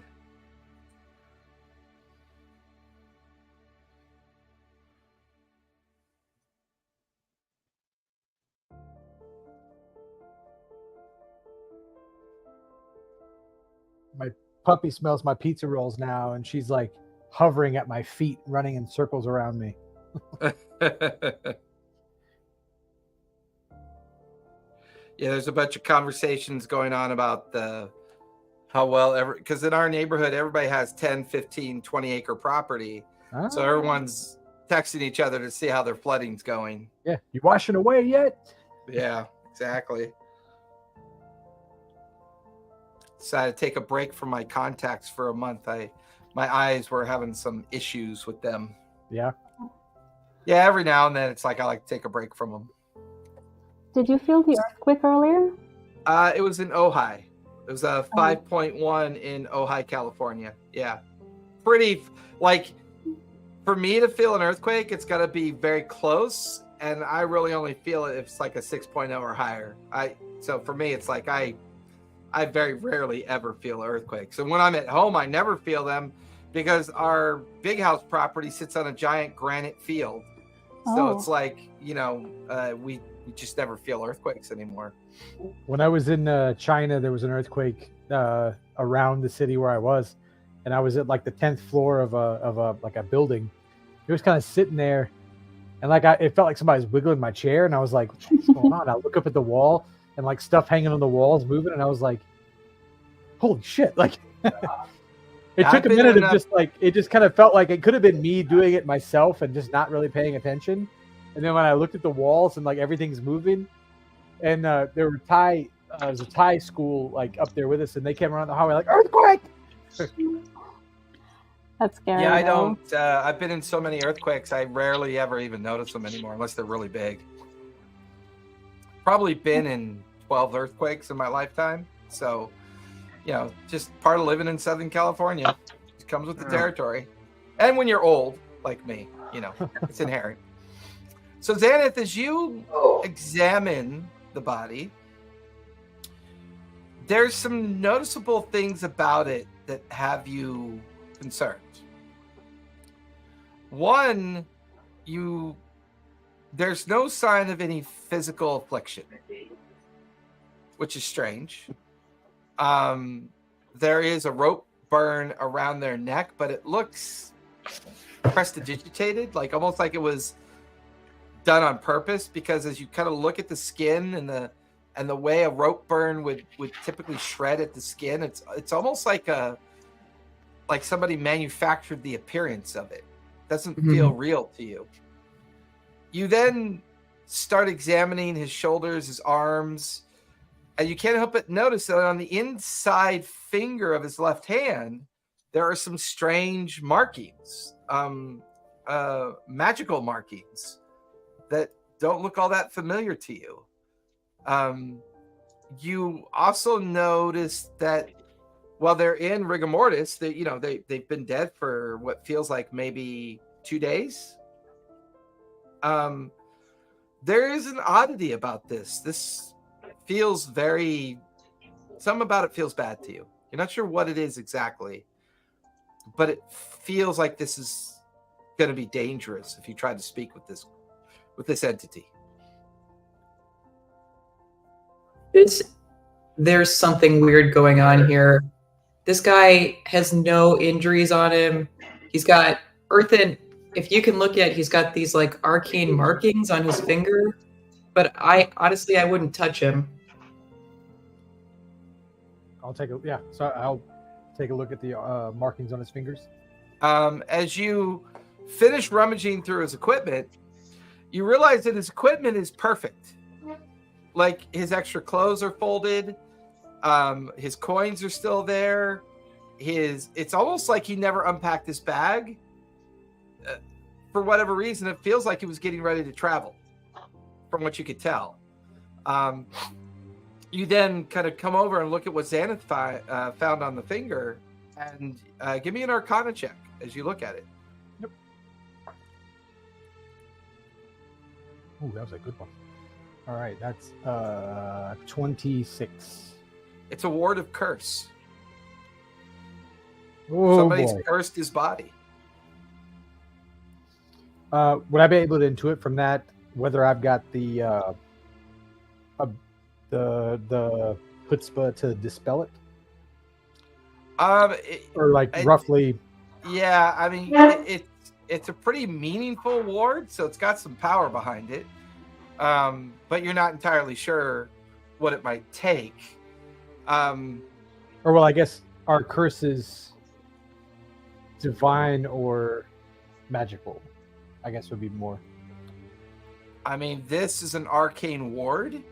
Okay. So this feels like an arcane curse. So typically, if it's a divinity style curse, it usually won't present itself this way. A lot of times, divinity curses aren't even noticeable until it's too late. This curse is designed to probably affect anyone who interacts with the body physically and magically. Don't touch him anymore.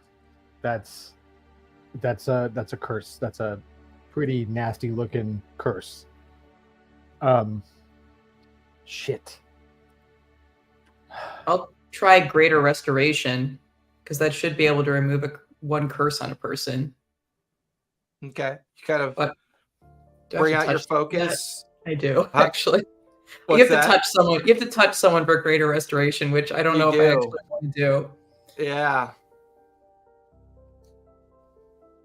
Where I think with Speak with Dead, you don't have to. Yeah. Maybe I'll try and talk to him first. Maybe that's smarter. What? Get mechanics question. Would I be able to counterspell or try and counterspell a reaction if she was to try Greater Restoration? Like if the curse was to activate. No, wards don't quite work that way. Wards are infusement of power that will go off no matter what happens, unless you dispel the ward directly, or to Xanath's point, she knows it's a curse spell. She could attempt Greater Restoration and remove the curse.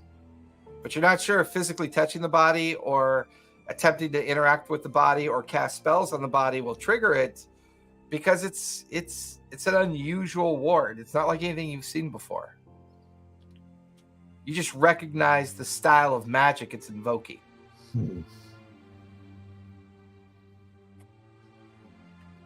I'm not sure that if you... I'm worried if you go to touch this, that while you're trying to dispel the curse, that you might still hit the effects of the curse. And I can't tell what the effects of the curse are. I'll try to speak with him, but honestly, looking at him, I'm not even confident he's dead. There's no sign of how he would have died. Really? Like, it doesn't make any sense. This mark on his neck, it's like someone drew it on with magic. It's not real. I want to cast Detect Magic and see if I can identify, like, specifically what the curse might be that's on him. Okay. While the two of you are doing that with Masterson's remains, Puck, what'd you get for your survival check? So, plus the inspiration, unfortunately, I got 11. Okay. But since Winter is with me and she was also looking, is there any way that she could also roll to find an animal? She could give you advantage if you'd like. Thank you. So I'm giving her advantage, or am I rolling? Yeah, you're giving her advantage because you're starting to commune with your bow. And Gotcha. can I use the inspiration that I got earlier on this? Sure. Yeah. Thanks. Go for That's 15. 15. Listen, I'll say you find a small grain mouse, just a little field mouse that's kind of half in and out of a small little hole where the mortar is near the back wall. As you see it, you kind of try to get its attention. Give me animal handling with advantage.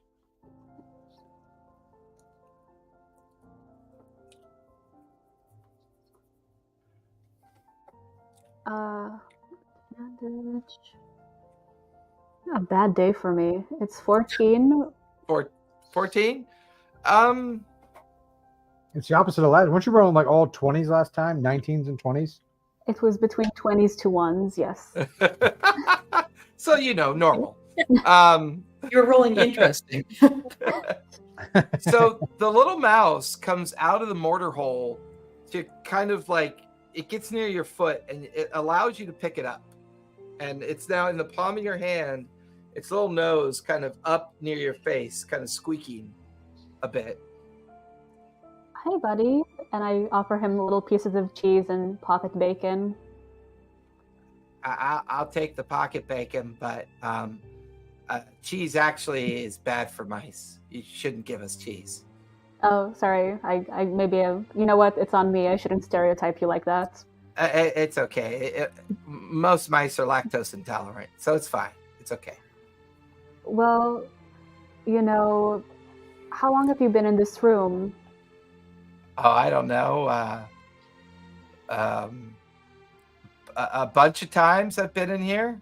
I go into the walls. I like to go to the kitchen and eat there, and then I come down here and go to the other places. There used to be a goblin I talked to from time to time, but he's gone now. Was his name Wiggins? Yeah, I guess. Sure. Honestly, I don't remember his name. The bacon's really good. I'm just going to sit here and eat the bacon for a while.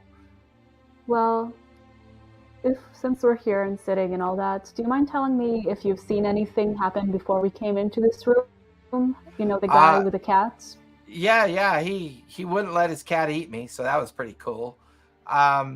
He was kind of weird, but I know you're all you humans kind of look alike to me. So it was the guy who came in here before him that I thought was pretty strange. Really? What was he like? He was tall, but everybody's tall to me. So that's always the easiest description. I think the weirdest part about him was his eye. It made whirring and clanking sounds when he used it. And one of his legs had like metal brackets on it. And he had a cane, like a walking stick. And his clothing was very colorful, I guess. Although I don't know why people wear clothes. It's strange. You should just rely on your fur. Fur's all you need. Fur is love. Sure. Yeah, no, you get it. But yeah. So did those two, the guy who came here before and the guy that you saw here with the cat, did they interact at all? No. The guy with the cat only got here maybe a couple hours ago.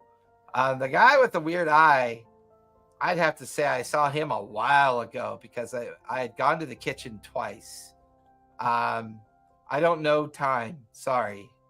I don't know time, but it might have been 1,000 years ago or a day. I don't know time. Understandable. Do you remember if the sun, how much the sun has moved since? Oh yeah. It's been 2 suns. Yeah. 2 suns. Since I saw him. Yeah. That's good to know. Thank you. Yeah, of course. Yeah. And did you see what he do to the body? He examined it, and he spoke with it. He asked it 5 questions. He asked it 5 questions. Do you remember what they were? Yeah, he asked it, who killed you? And he said a friend. Didn't say the name.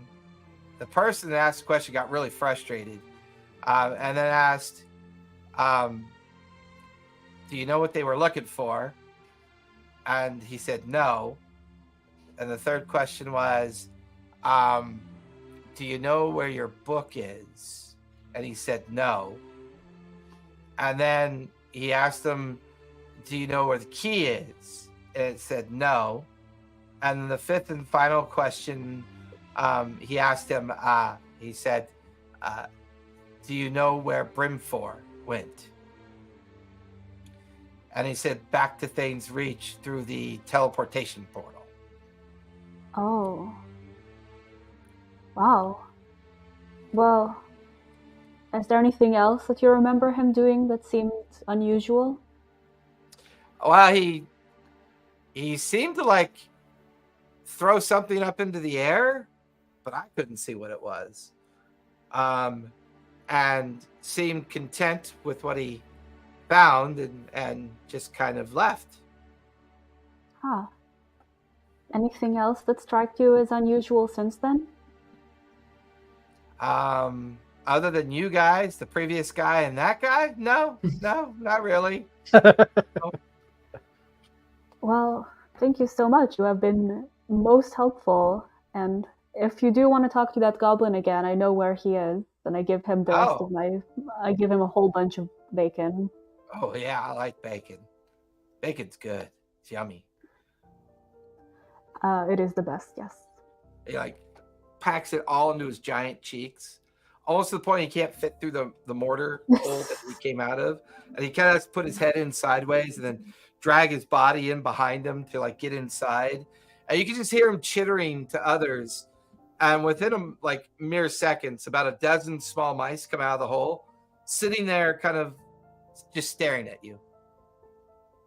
Okay. Well, have any of you also seen the guy with a strange eye? They all in unison, Okay, well, worth a try. And I throw a bunch of bacon at them. They gather up the bacon and they all disappear back into the hole. Well, I turned over and tell everyone everything the rat said, or the mice said. What? Mason was here 2 days ago? After we got out? It seems so, and it seems like he also spoke to the body, and he threw something in the air. Something could that be a curse or something, or maybe? Yeah, it's like as you two are having that conversation, Earthen finishes casting Detect Magic. Earthen, directly above the body is a small orb that would be used for scrying. Well, I'm gonna dispel it. Third level, it immediately like poofs out of existence. We should get out. That sucks. Oh, we gotta talk. We have to talk to this guy before we go. But how could he miss that? Listen, I don't know what his deal is, but if Mason can't see where we are right now, and if he's close to us, we are fucked. We're not in no position to fight this guy, ever, but especially now. We can't see it now because it's gone. And I think I scryed on him and saw him on the bow of a ship heading towards the Shattered Isle. I think, unless they turned around, he's miles and miles and miles ahead of us. Oh, okay. That's why I've been so anxious to get moving. Oof. Okay, that makes a lot more sense then. I still don't want to be here any longer. Hey, Winter. Can you try talking to Caleb? Because I don't want to let them know more than we know about stuff. But he might have reason to already suspect me. And Xanth, because we're trying to talk to dead body. But you just kind of been standing behind us, chilling with Puck the whole time. Can you try to talk? I mean, you've been successful on the boat and with other guards, as we, maybe you can use your charms on him. Too? Really, Earthen. Wow. Hey. It's entirely up to Winter. I'm not trying to. She has been very successful getting There's like information a dozen little from mice lots that of come people out of the hole, and they just all squeak out in unison, awkward, and then like go back inside. Yeah, I can give it a go. No promises. No promises. I just kind of really want to gauge his reaction if you talk to him about Mason. Just see how he responds. Okay. Because I can't trust the guy. He says all this stuff, and that sounds great, but yes, I haven't been back to the Empire for 20 years. But when I left, I remember what it was like, and I'd rather not go back there. Noted. Okay. Kind of watch as Winter leaves the room to head down the hallway where she remembers Caleb going to. Winter, when you come out in the hallway, though, you're still kind of communing with your bow. And during your walk down the hallway, the bow is like... You're getting a sense of urgency coming from the bow. Like a sense of something's going on that the bow is kind of giving you this energy of concern. And you're kind of lost in thought, and you almost bump into Caleb, and Caleb's, excuse me, I pardon me. I am coming back from speaking with the prefect. Are you and your friends done now? Is it okay if I come in and capable of helping or talking to you and your friends? Hi, my name is Caleb Wittogast. It's good to meet you. And your name is? My name is Winter. It's such an amazing time to... I don't even know what I'm saying. It's nice to meet you. It's quite a pleasure to meet you too. I could not help but notice that you are Elendril. You are from the Fae then? Yeah, I am. Do you know anything about the Fae? I have been there on the multiple occasions. It's quite a beautiful yet dangerous place to go, depending on where you do go within the Fae. I have had very, very interesting journeys there. Yeah, so have I. My friend Caduceus is more inclined to enjoy it more so than myself. But how long have you been in Exandria then?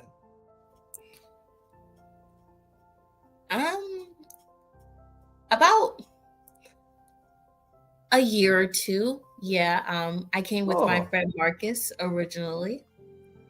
Very nice. What brings you to? I mean, do you plan on going back, or are you here to stay? What is your plan? I actually plan on going back. I'm just here looking for a friend. You're looking for a friend. Who are you looking for? The friend I mentioned earlier, Marcus. We kind of got separated when we got here. Oh, fascinating. Is Marcus Elendril like you, or are they? What kind of Fae are they? Pause. He's not Fae, right? From as far as I can remember, he's not Fae. As far as you can remember, no. Okay. I just had to check that for a second.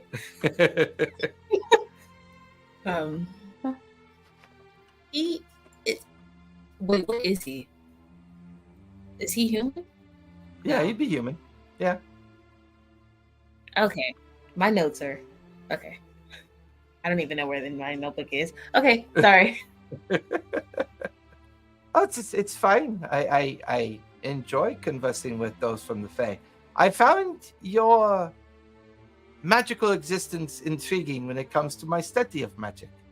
How did you end up with these individuals that you call friends? I met them on a journey to explore. What kind of magic do you teach or practice? I prefer. He does like a fire illusion, and then does like globes of fire around him. I prefer spells of fire. Is my preference. Spells of fire. So are you like a wizard, a warlock? I am a wizard of sorts. I am also a teacher and professor. I'm also in charge of an organization called the Wanderman Assembly, a group of wizards that investigate unique magical occurrences, as well as we serve at the behest of the Dwendalian monarch, although that is going through some changes right now. Oh, changes like new management? Kind of, yes. A distant relative of the Dwendals has returned. Unfortunately, King Dwendal was unable to have children, so he abdicated his throne to her, and she is now going through the ascension process to be queen. So, for the first time in the history of the Empire, they will have not only a queen as a ruler, but a new dynasty of family will be taking over as well. Oh, cool. Something I've been working very hard to accomplish. Sometimes you have to wipe everything clean to give it the best opportunity of trying something new. So you like the behind the scenes man, the bodyguard? I like to think of myself as the words in between the lines. While other people are talking and discussing, I reach out to them and help them find the words that they're looking for. Okay, so like, you can use magic or whatnot. Why are you here? Oh, well, me and my friends were traveling from Marquette. We were making our way to Vasselheim when a friend of ours reached out to us and said that they were having to take care of some issues on an island called Gnomeworks. My friend Ford had remembered that his older captain, his mentor, had mentioned something about a famous vault on Gnomeworks, and so we decided to see if it contained something that we have been looking for a very long time. And if you don't mind me asking, what's that? I'm sorry, I'm so intrigued. No. It's so.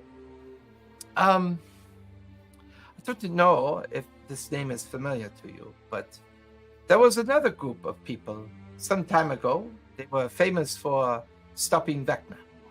How shall we say, the joker of the group went by the name of Scanlan Shorthalt, I believe was his name. He had stolen something from Grog that Grog should never have had in the first place. We originally thought that they had put it in the Cobalt Soul Vault back in Vasselheim, but we found out that was not the case. We later found out that Scanlan had stolen it from Grog and had given a false item to the Cobalt Soul. We have traced it to here. We think in this vault of items that this particular item that we're looking for might be located here. And do you know what you're looking for? Give me persuasion on this one. Yeah, because I've been cutting it close with the questions. Okay. What is it? Persuasion. It's a 13. 13? Well, I think for your safety, it's better that I not tell you precisely what it is called, because if other people are looking for it and that they know that you know the name, it could be very dangerous. But let's just say it is something that people can pull things from, and it could alter their fate forever. Very dangerous relic. So, if it's very dangerous and there's other people, aren't you like afraid that someone would be watching you? Oh, I'm sure someone is always watching us. Oh, me. That's why I wear this right here. This trinket around my neck allows me not to be scryed upon. Makes it impossible for people to find me if they're looking for me.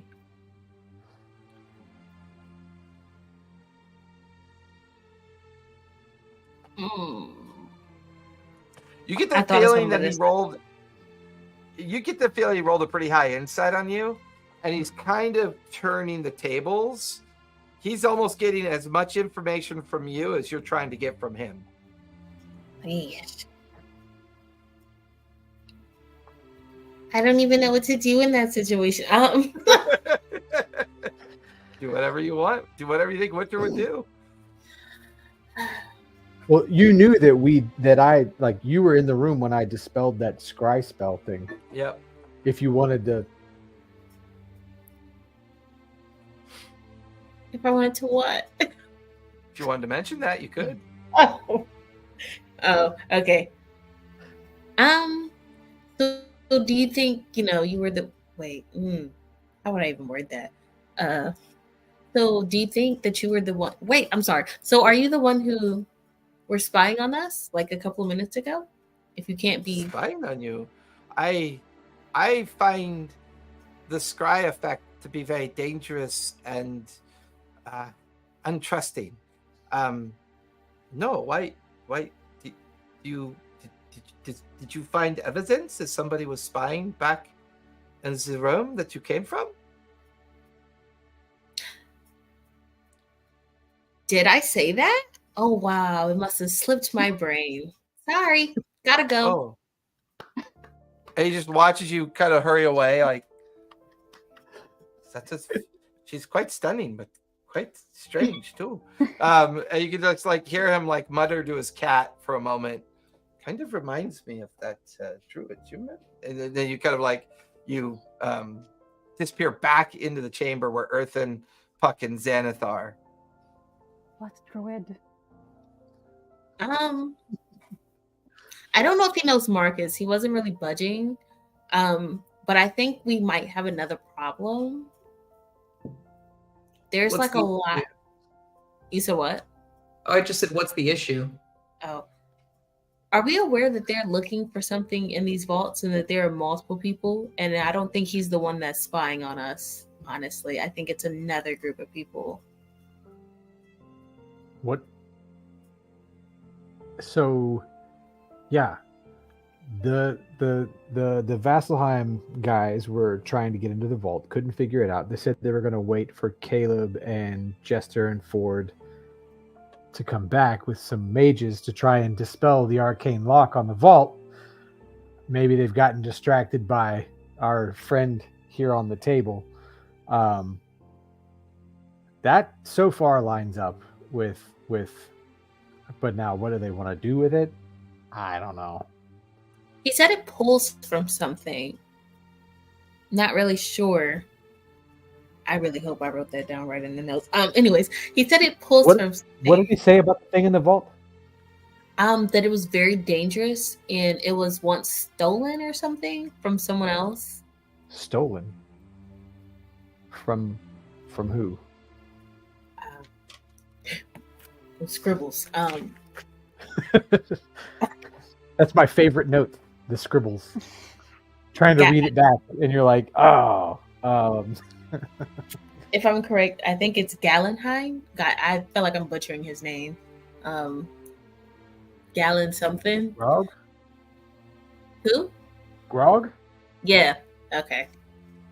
Damn. I roll. Do I need to roll history to try and recall? Sure. Good old Grog. I know who he is, but does Earthen know who he is? How did I get Galahad? That's whoa. That's 21. 21? I mean, you would know that Grog was a member of the Vox Machina group that was involved with defeating the Chroma Conclave and defeating Vecna, and he's known to you from more fame than anything else. Other than that, I mean, there's not a lot you know about him. Right. Would we know what a deck of many things was? You could give me a religious check or a history check on that one, Xanath, based on the description that Winter gives you. Okay. Grog like that, Grog. Something, taking something out of something. I got a 12. 12. It's hard to tell. There's lots of relics that can be presented in lots of different ways. You wouldn't have, from an in-character perspective, not immediate knowledge of it. No. Okay.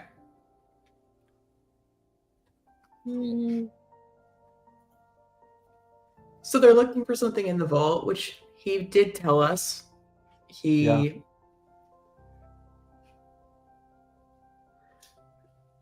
Mason also. Sorry, I'm just realizing that Mason saw us pull out the book about the key. But he didn't see the key. I didn't pull out the key.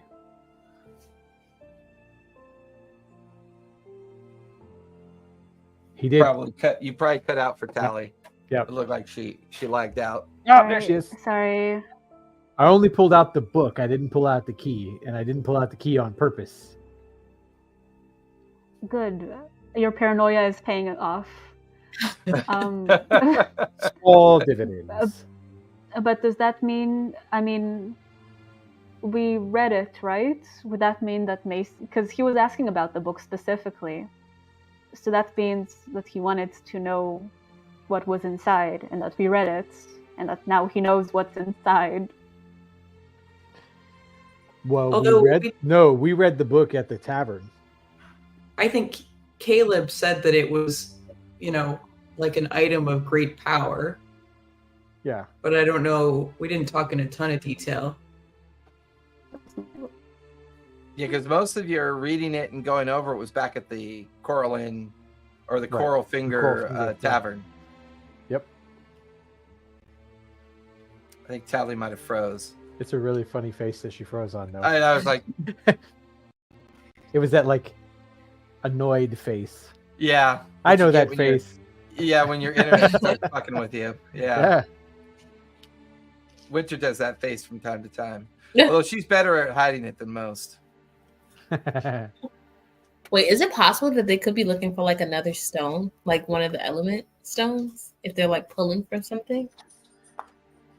Well, I don't know how they left this one here, but I don't see that being far off. I don't see that being a far off suspicion. Because if there's how many? 5 stone, 4 stone. It's 5. It's 5, right? Yeah. There's 4. Yeah, there's the illusionary stone that Earthen's in possession of. There'd be 3 other element stones. One would be fire, one would be water, and one would be earth. The illusion stone is the stone that allows the Fae to see alternate realities through the different planes of existence. And then all of them are bound by the Concordia stone, which makes up the Concordia crown. So there's a single larger stone that would bind the other 4 together, which would then give you the power of the Concordia crown and therefore power over the courts of the Fae. So but if this stone was purposely removed, either they don't know what they have or they've disassembled the crown and they're using the stone for other purposes. Would it be reaching too far to intuit that without this stone, that crown can't function? Without that function, they can't see. I mean, that would make sense to you, Winter, but it's also disconcerting that they took the crown apart. And if they did, the fire stone would give you access to the plane of fire.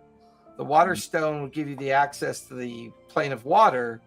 And the earth stone would give you access to the prime material plane. If they've also have the Concordia stone, whoever has all these stones, The Concordia stone is what's required to bind them to the magic of the crown. If the crown's now unbound, it means that there's no magic or temporal magic binding the four courts together in the Fae.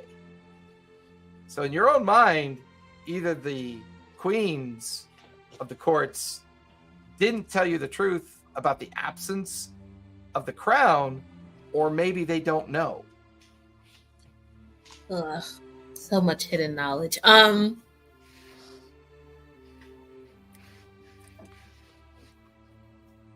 don't even know. That was a lot. And you're free just to say that to everybody and just say, I tell the rest of the party this information. But oh, damn. But keep in mind, keep in mind, part of the conversation you had with the courts was they were like, try not to say too much at the same time. You can trust me. I'm not going to say anything. Famous last words from a bard. Can I tell them about a little bit about the stones, about like the different elements? You can just give them the brief history of the stones. You don't need to inform them that the courts, your concerns about the courts. So I'll say that Winter summarizes the Concordia stone, the Vision stone, and then the 3 elemental stones to the group.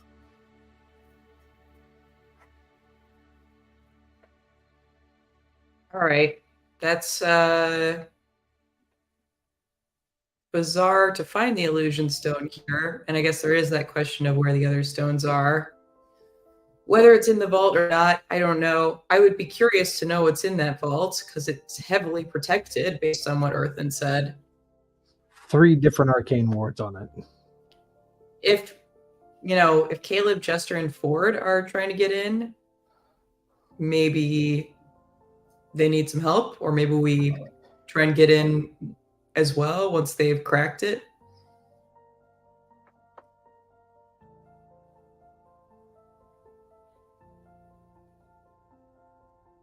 Yeah, I mean, we won't know until we try. Yeah. I think we've gotten everything we can get here. Can I see? Did Winter leave the door open when she came back in? And were you able to see? Yeah, it's slightly cracked open when she came back into the room. And like Caleb's still in the hall, or is he doing something? He's somewhere down the hall, just patiently waiting to be invited back in. Okay, can I use minor illusion and imitate the sound of Mason walking with the cane and his leg and the steps? Just the sound only. Sure. Because I just want to see what his reaction is to that sound. Okay.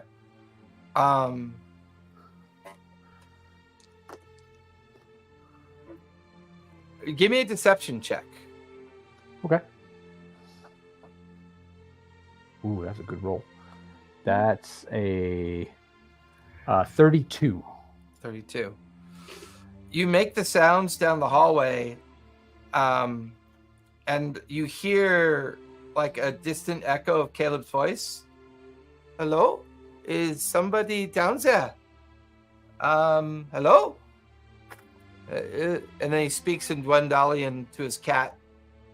Go and see if there's someone here. I thought I heard something. And you hear like the purr and meow of a cat as it just kind of trundles away and then comes back. And that's very strange. I thought I heard a noise, but it's been a long day. Cannot the cat. I'm sorry. I do have Big B's hand. I could just snatch the cat. Yeah. I think Spot would like the cat. Wait. Did I mention to you guys that he has this amulet that prevents him from being scrawled on? Scried on, yeah. Scried on. So yeah, Winter describes the magic amulet around Caleb's neck, and he described it as something that prevents him from being located and scried on. What I know, whatever he was doing in the room, and while he was in the room, you would figure, Earthen, that no one knew what he was doing. While the scry effect would still been affecting everybody else in the room, it was definitely not affecting Caleb. So his moment of interacting with the book would not have been viewable. Well, if that's the case, if he has a stone that won't let him be scryed on, then he might not even know we have. Mason might not even know we have the book. Yeah, he might have just seen us talking briefly before Puck let us know. I mean, I think he would have known something else was in the room because it would look. I can't imagine us standing there and facing something unknown. So maybe he knew something was there, but I don't know that he would know anything about it.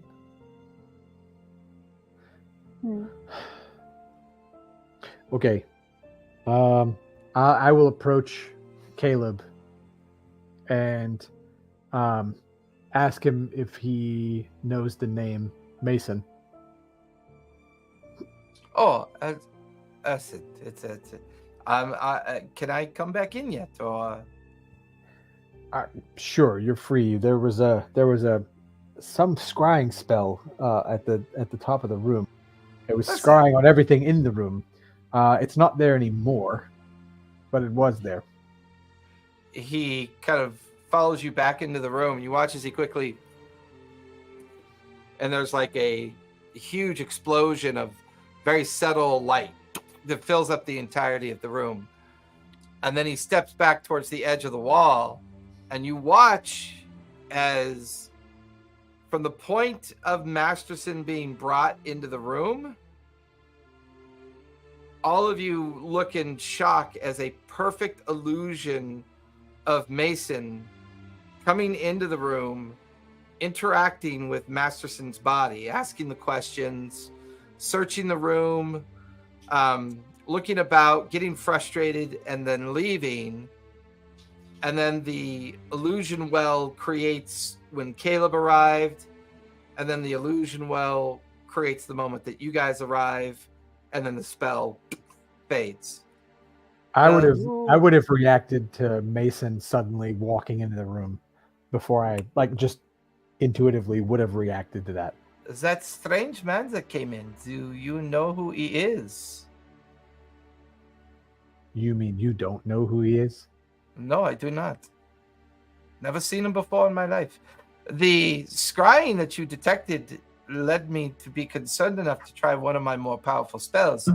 I basically was able to create an illusion of the last 72 hours of whoever had been in this room. He definitely had the hallmarks of someone that knows the arts of being an artificer, but his eyes tell me a different story, and his strange skin color as well. I suspect he's vampire. He is a lot older than we knew when we first encountered him. I can tell you that for sure.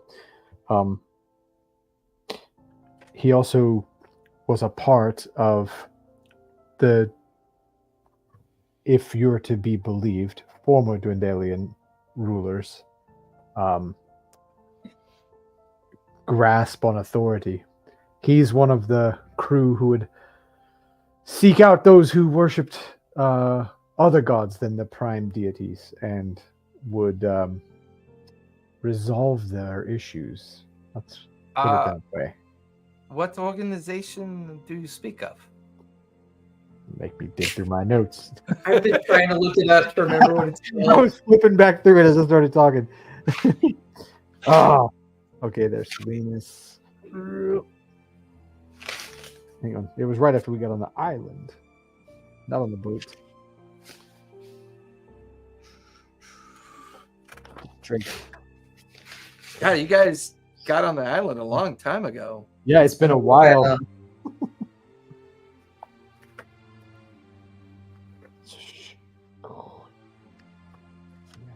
Trask. Okay. Oh, letters. Okay, there's Scaleback. So it was around session 18 or 19, I think. Yeah.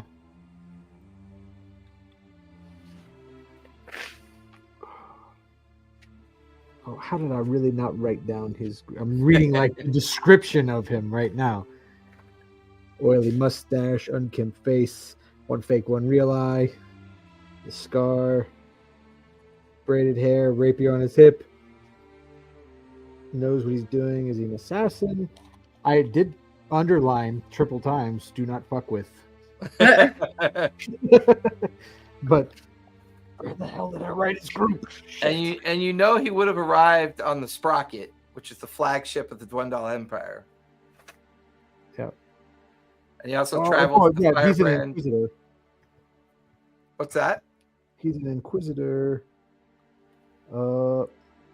Implementing the Manfred Accords. Manfred, is that what I wrote down? Manfred.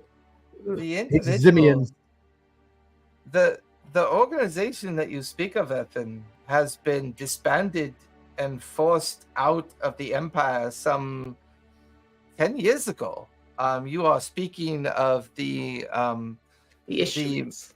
The issuance, yes, the issuance who were in charge of the Manfred Accords, and therefore invoke the religious hegemony of only proper and authorized religions. That has been disbanded for well into a decade now.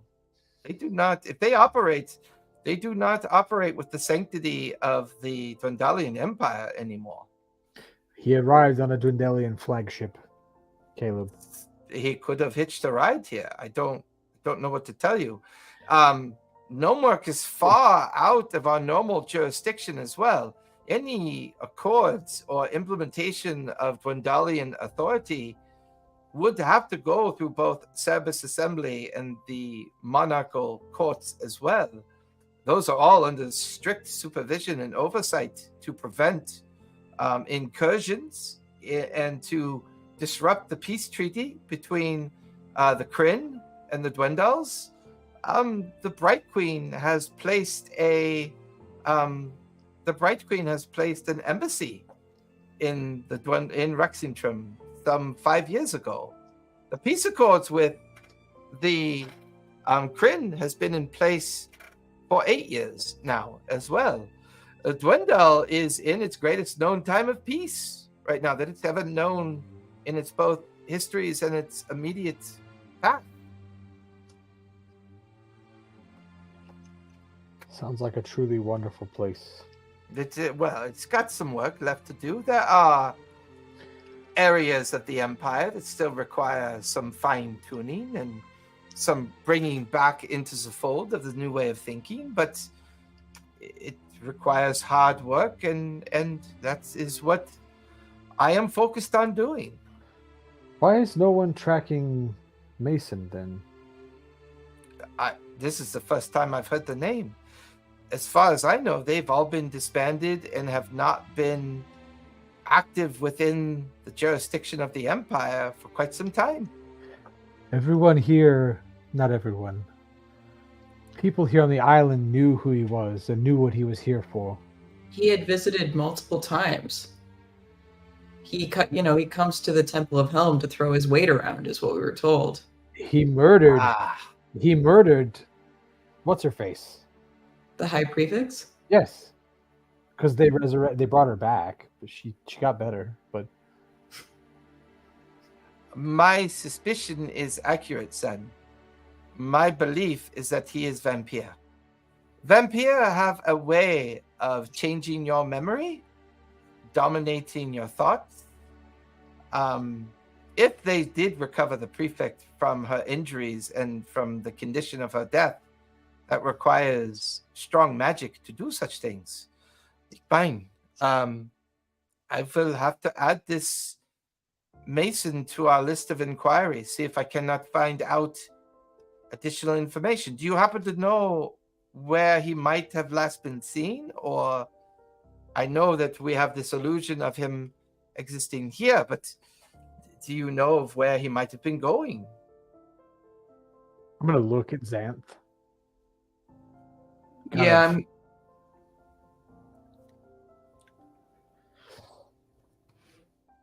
We saw him headed towards the Shattered Isles a couple days ago. You watch as Caleb is now pacing the room. He's like stroking his week-long scruff of his red beard.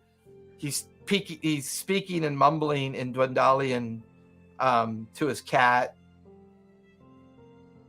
Och, Scheiße. He couldn't be looking for that. That is impossible. Can I roll insight to see if what he's talking about is what I assume he's talking about? Sure. Give me an insight roll so you can pick up on what his concern is. That's 23. You get the feeling that Mason's trying to find access to Bunrovia.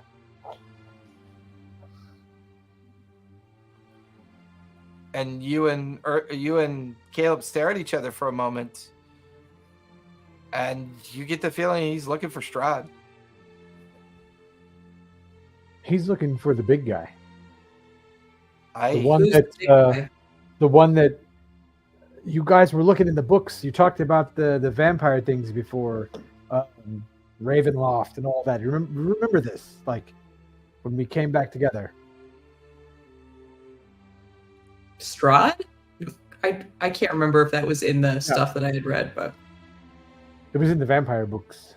Okay. Yeah, it was in the vampire books that you guys had found in the academy. Okay.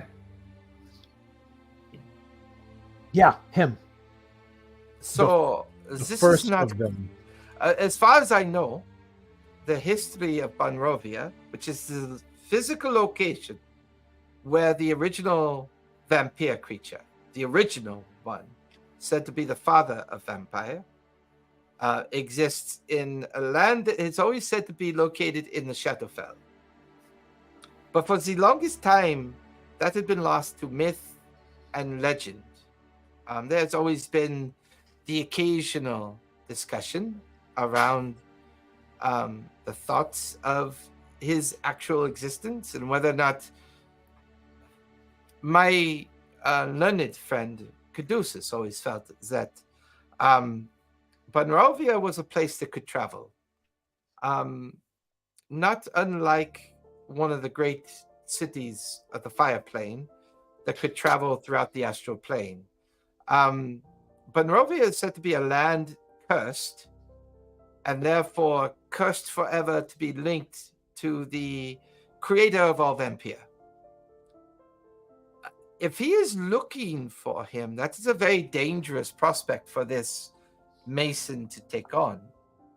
Vampire can be very territorial, and they can be very dangerous when challenged. The only thing I can think of is that he is trying to find a way to access Bunrovia and either find something of Strahd's or challenge him for leadership, perhaps. I don't know. From the sounds of it, this Mason is quite arrogant and strong and eager to take risks, good at subtlety, convincing people of false truths and manipulating minds, feeling comfortable enough to murder a prefect, knowing that the prefect could quite easily be brought back as well. And judging by the look on your young gnomish friend there, she has had a run-in with Mason as well, I'm assuming. Puck spits on the ground. Oh my. She's quite animated. So this is lots of new information for me that I must take back to my friends. Is it possible that the four of you could join me for a late meal on the Siren's Call? Where me, Jester, and Ford are to meet and discuss our next plans, if you would be so interested. There are actually 5 of us, but one is partying with his friends right now. Oh, well, that's unfortunate. Would you like to track him down? And then you can meet us later on the Siren's Call. We are down in the Dark Woods. I believe Jester and Ford should be back from their journey on the other side of the island by now. Xanth, are you able to try and call Spot and see if he can meet us down there? I'll shoot him a message. Are you gonna do sending? She's Yeah, I'll do sending. With her thumbs in the air. You take out your Alcatel clamshell. Spot, are you still out partying? We met Caleb. We're headed to the Siren's Call. Come meet us if you can. Why is she talking to her hand? This is how you have to do it. This is what Helm says you have to do. Yeah. She just ring the helmet. And Spot's just sitting there like, that's okay. Winter's getting attacked by a bug. Yeah, I left my window open. She's like, I imagine Spot being like that cat. I imagine Spot's like that cat when like a sound happens and they start like startled all over the place. you know when cats just kind of stare like intensely at a spot on the wall with nothing going on just because there's a ghost there? That's pretty much it. Hey, what happened to Winter? She probably I'm still here. I'm just. Oh, she's trying to kill a bug. Oh, am I calling Spot in the middle of his theater experience as well? Like, it would be near the tail end of it for the most part, because the grand finale was the story. So Spot at the end and the crescendo of applause, the theater begins to empty out, and as you come out of the theater with your Tabaxi friends, so Spot, for the next 24 hours, you have 12 temporary hit points. ooh, You have advantage on all charisma saves. Okay. And you also have advantage on all persuasion checks whoa. for the next 24 hours. You get the feeling that was a byproduct of the performance. That person exuded this magical kind of like interaction to the audience that you're now quite aware of.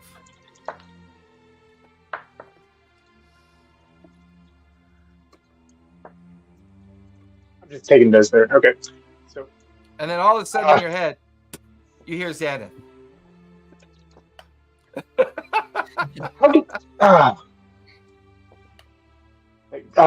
this is the first time I think I've had a sending spell. Can I respond to it at all, or just? Yeah, you can. Yeah, you got 25 words. 25 You can words reply of to that. this message. I have to plot that out. I hear Spot just go, what? Fuck! But fuck, what the Well, that's holy two. shit, what the fuck? Like, and he's like cursing and confused, and then the 25th word was, what?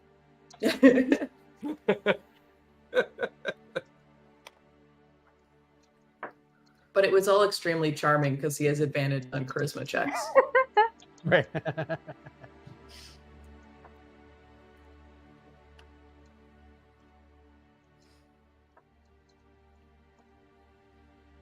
Callista tried to get off the property tonight, and it looks like she was able to get out. So that's good. That means I might be able to go home tonight. Oh. Our driveway is a quarter mile driveway.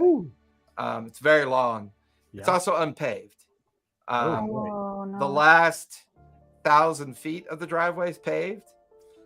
There's this one culvert that we haven't installed yet, so it doesn't quite drain off this section of the road. So you have to come up on the high side of the berm, and then you gun it, and then you take your foot off your pedal, and you just let the vehicle coast through the mud, so that you're not burying the car in the mud or the truck in the mud, and then you end up on the other side. Just some good old-fashioned, backwoods driving. If there's any water moving, though, don't even try it. Oh, no. Yeah, it's usually in the middle of our neighbor's 12-acre field and then our 8-acre field. So the water moves out just fine. It just, unfortunately, it just stays there stagnant, and it just kind of creates this challenge of getting up the driveway. Luckily, it's been so dry around here that if we get a break in the rain, it's not nearly as bad. So how do you reply, Spot? How many ums and uhs did you erase out of that? No, Ethan. We're doing this exactly as Spot would. The spot strike is the kind of person that plans this out in advance, or thinks that they have 25 words exactly. So their exact response verbatim is "Zap! How the hell's it?" Okay, yeah, I heard you. Fuck, that's weird. Meet you back at that, and then it just trails off. Literally a bag of cats. Yep. Ums and uhs. Like I said, ums and uhs. So that Spot saying he's not gonna join us, right? He is, I think.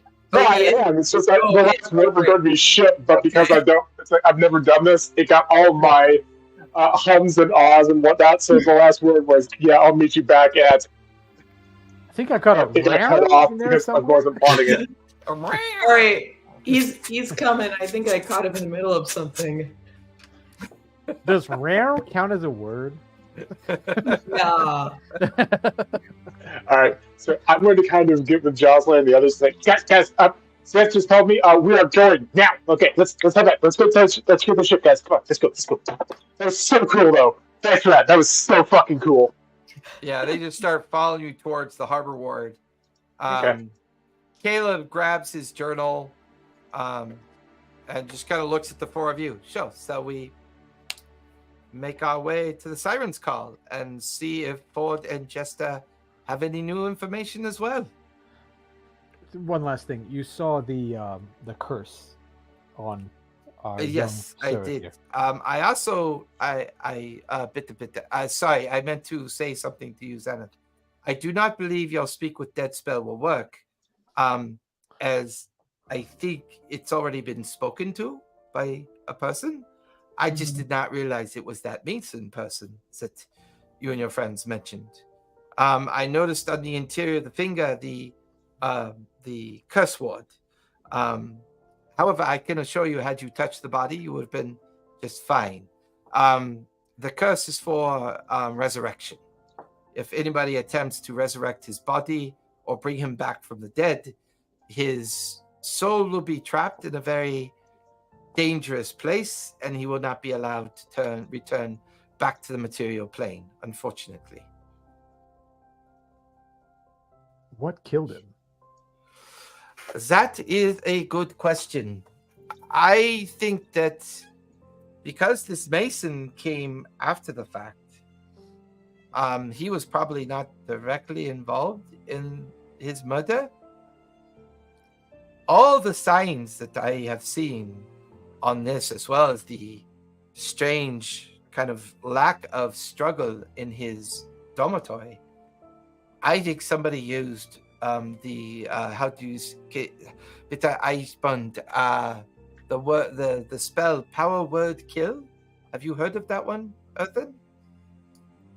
Very powerful spell that if you incant it and point your finger at the desired opponent, if they're in a certain kind of condition themselves, your target, in a single word, you could cause their death. I believe that is how he has died. And here you could see, which I'm sure you already found, the prestidigitation of the illusion that he hung himself.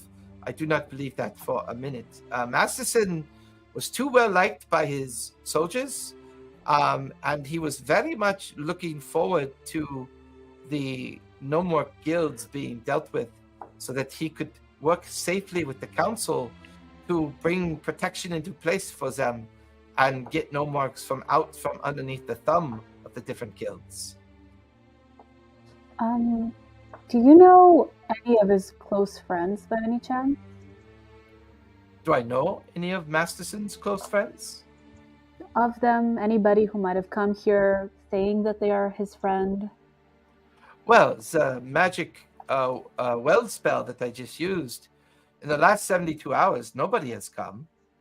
We know that he was transported from his dormitory here after his death. I have interviewed a dozen or so of the soldiers that served for him.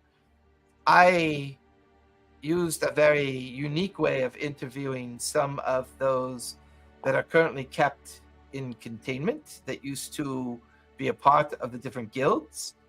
But my investigations have not borne much fruit, as you might say.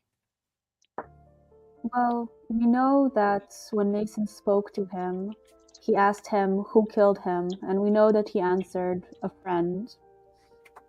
Yes.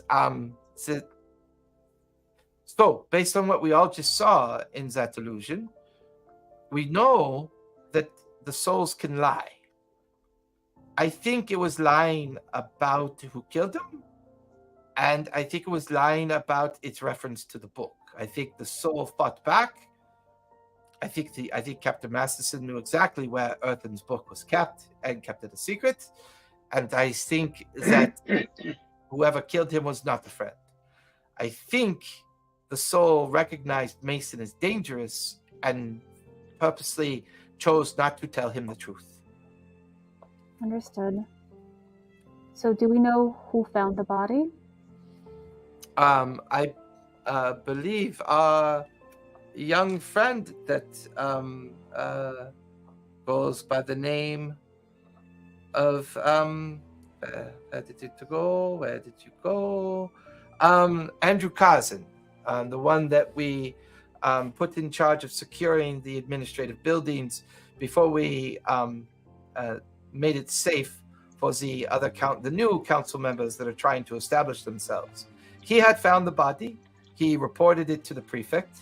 The prefect sent over some hospitals to collect the body, and the prefect had felt something suspicious, called upon me about 2 days ago. I then finally had time today to investigate it, but I believe it was Kazan as well as the prefect that dealt with bringing the body here after its discovery. Interesting. Thank you. Well, of course. Please don't spit on it. I'm very sorry that this person makes you spit. That makes me very sad. Carson's that extra planar friend of ours. Yes.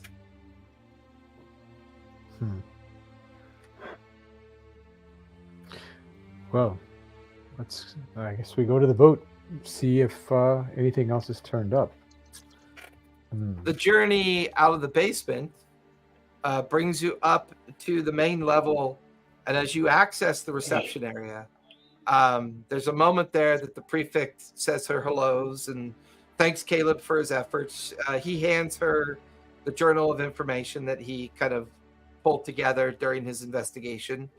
You will find in there anecdotal notes of your friends here who made their own suppositions. Be sure that this journal is only shown to those that must see it. In case we do identify who this person is, they are very dangerous, so we do not want to let it out that we may know or have information. And the prefect, I understand, of course. If possible, the celebration is set for the evening of the summer solstice in 3 days. I was hoping that you and your friends, along with the others here that had done so much to save Gnomeworks, could join us in the celebration.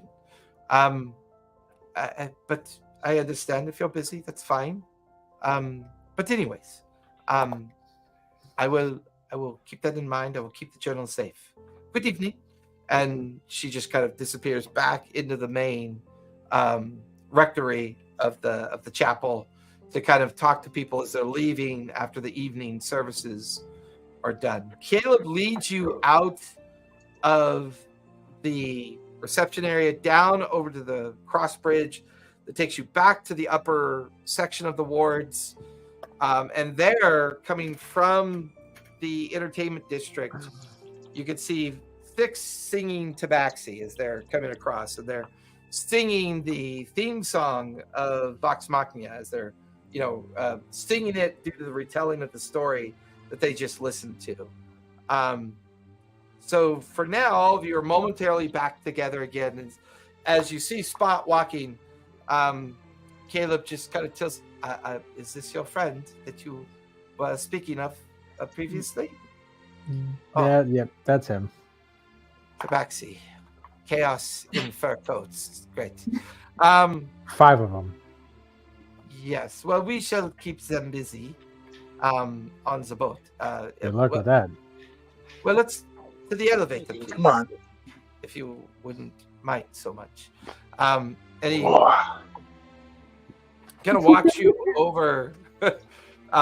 So you and all the other Tabaxi and Spot all meet up, and you wait in the queue to get on the line.